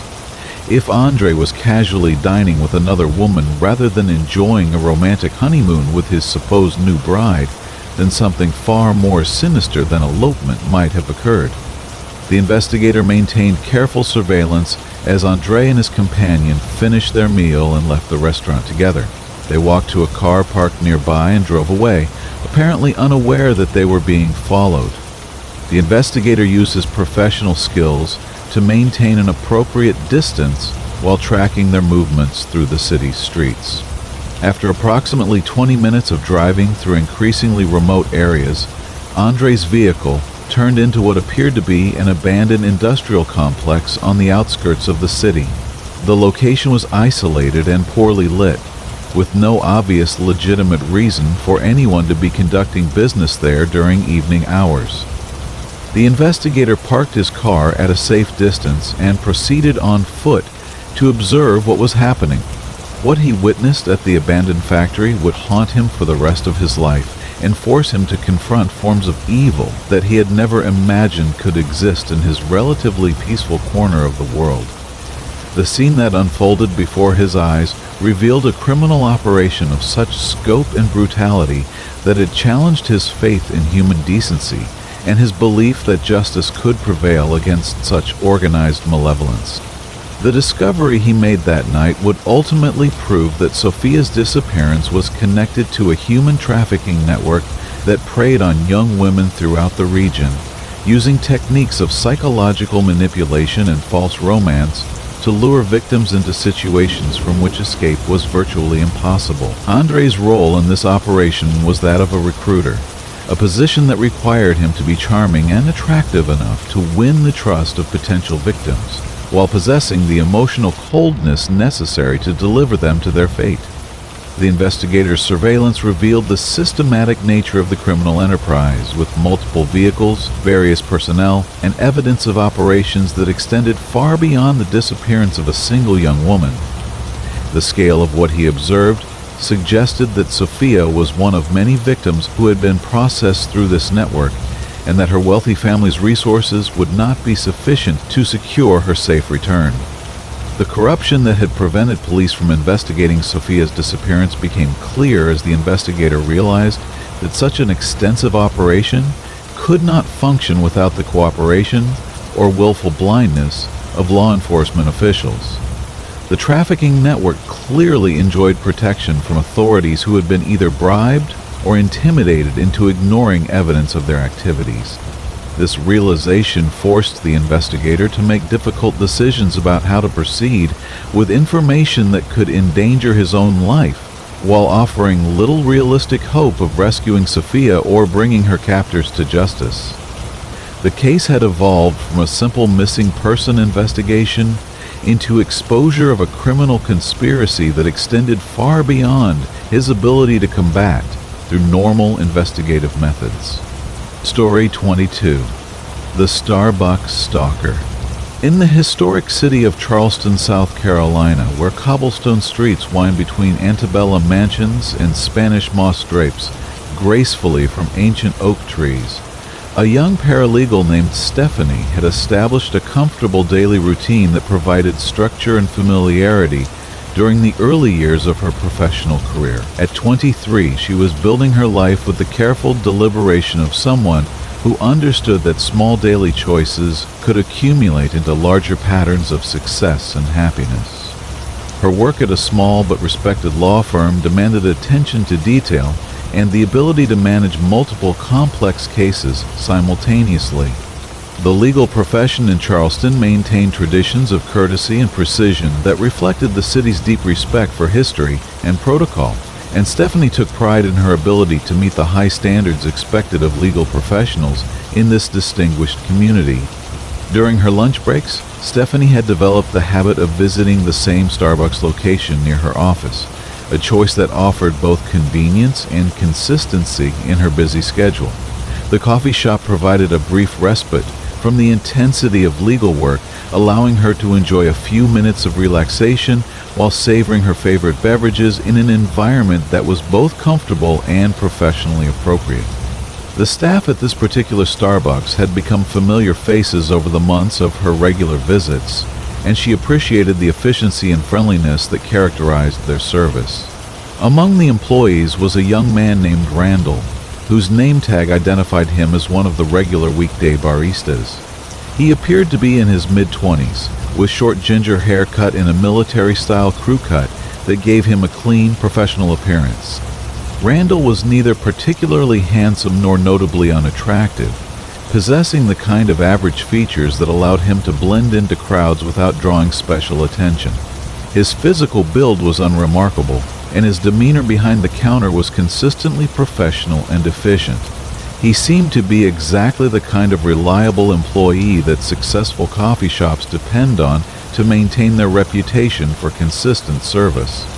Initially, Randall's interactions with Stephanie followed the standard pattern expected in customer service situations.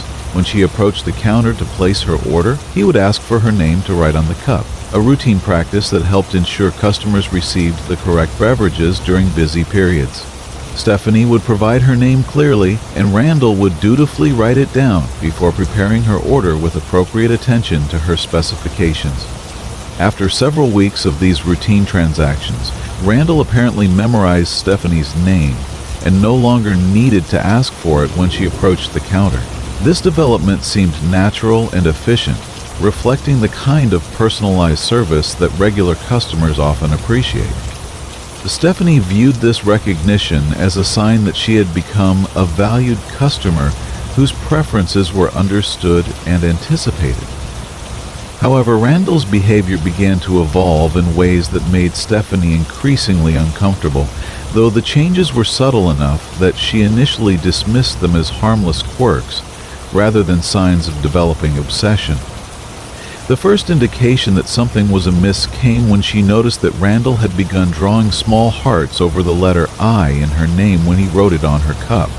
These decorative additions were small and could easily be interpreted as friendly gestures rather than romantic overtures, especially given that Stephanie and Randall had never engaged in personal conversation beyond the basic exchange of greetings and order details. She chose to view the hearts as examples of artistic flair rather than expressions of romantic interest, particularly since Randall's facial expressions and verbal communications remained completely professional. As time passed, however, the decorative elements on Stephanie's cups became more elaborate and obviously romantic in nature. Randall began adding hearts after her name as well as over the letters, and eventually started including small drawings that resembled kisses. These additions made his intentions increasingly clear, but what troubled Stephanie most was that Randall never acknowledged these additions through his verbal behavior or facial expressions. His face remained completely neutral and emotionless during their interactions, showing no signs of embarrassment, flirtation, or any other emotional response that might indicate awareness of the romantic messages he was including on her cups. This disconnect between his written communications and his personal demeanor created an unsettling atmosphere that made Stephanie question whether she was misinterpreting innocent artistic expression or witnessing the early stages of inappropriate fixation. The situation escalated significantly when Randall added his phone number to Stephanie's cup, accompanied by a small drawing of a winking face and a speech bubble containing the words, "Call me." This development clearly crossed the line from ambiguous artistic expression to explicit romantic solicitation, forcing Stephanie to address the situation directly rather than continuing to ignore behavior that had become unmistakably inappropriate. She approached Randall at the counter immediately after receiving the cup with his phone number, speaking quietly and politely to avoid creating a scene that might embarrass either of them or disrupt the business operations of the coffee shop. She explained that while she was flattered by his interest, she was not in a position to pursue a romantic relationship at that time, using diplomatic language that was intended to decline his advances without causing offense. Randall's response to her polite rejection was as emotionally neutral as all his previous interactions had been. His facial expression remained completely unchanged, showing no signs of disappointment, embarrassment, or any other emotional reaction that might be expected when someone's romantic overtures are declined. He simply said okay in a flat, unemotional tone and averted his eyes, ending the conversation without any indication of how he felt about her response. Stephanie found this lack of emotional response almost more disturbing than anger or disappointment would have been, as it suggested an inability to process social interactions in normal ways. However, she was relieved when the romantic decorations on her cups stopped appearing, indicating that Randall had accepted her rejection and would return to purely professional interactions. For several weeks, their relationship seemed to return to normal customer service parameters, with Randall taking her orders efficiently and politely, without any inappropriate additions to her cups or attempts to engage in personal conversation. Stephanie began to relax and appreciate the resolution of what could have become an ongoing source of workplace discomfort. However, she had not considered how Randall might react to seeing her with other men, a situation that arose when she agreed to meet a potential romantic interest for a casual lunch date at the same Starbucks location. The man she was meeting had suggested the coffee shop as a convenient and comfortable location for their first face-to-face encounter, and Stephanie had agreed without thinking about the potential complications that might arise from Randall's presence. When her date arrived at the coffee shop and offered to purchase beverages for both of them, Stephanie accepted gratefully and waited at their table while he approached the counter. She was engaged in arranging her belongings and preparing for their conversation when her date returned with a concerned expression that immediately indicated something problematic had occurred during his interaction with the staff. "The guy who took my order has a real attitude problem," her date explained, describing an encounter that was completely unlike the professional service that Stephanie had come to expect from the establishment. According to her date, the employee behind the counter had been openly hostile and rude, snatching money from his hand and glaring at both of them with obvious anger. When Stephanie looked toward the counter to see which employee had provided such poor service, she discovered that Randall was staring at their table with an expression of intense fury that represented the first and only time she had ever seen any emotion on his face. His professional mask had completely fallen away, revealing a level of anger and sense of betrayal that seemed completely disproportionate to the situation. The realization that Randall viewed her presence with another man as a personal betrayal was deeply unsettling, particularly given that she had never encouraged his romantic interest and had explicitly declined his advances when he had made them known. His emotional response suggested that he had developed an unrealistic sense of entitlement to her attention and affection, despite the clear boundaries she had attempted to establish. The remainder of the lunch date was extremely uncomfortable, with Randall continuing to stare at their table and radiating hostility that made normal conversation nearly impossible. Stephanie's date was understandably confused and concerned about the source of such obvious animosity from a coffee shop employee, and Stephanie found herself unable to enjoy what should have been a pleasant social interaction. That evening, Stephanie was relaxing alone in her apartment after a long day of work and the stress of the uncomfortable lunch encounter. She was startled by aggressive knocking on her front door. The knocking was frantic and persistent, accompanied by shouting that immediately made her fearful for her safety. Through her peephole, she could see Randall standing outside her door, demanding to know if he was inside with her and insisting that she answer his questions. The fact that Randall had somehow discovered her home address was terrifying enough, but his agitated emotional state and obvious belief that her lunch companion might be present in her apartment suggested that his obsession had reached dangerous levels. Stephanie had never given Randall her address or any personal information beyond her first name, which meant that he had been conducting surveillance of her activities and following her home without her knowledge. The realization that she had been stalked for an unknown period of time made her feel violated and vulnerable in ways that extended far beyond the immediate threat posed by his presence at her door. When Randall began attempting to force his way into her apartment by throwing his body against the door, Stephanie realized that her safety was in immediate jeopardy and that she needed professional help to protect herself from someone who had clearly lost any sense of appropriate boundaries or respect for her autonomy.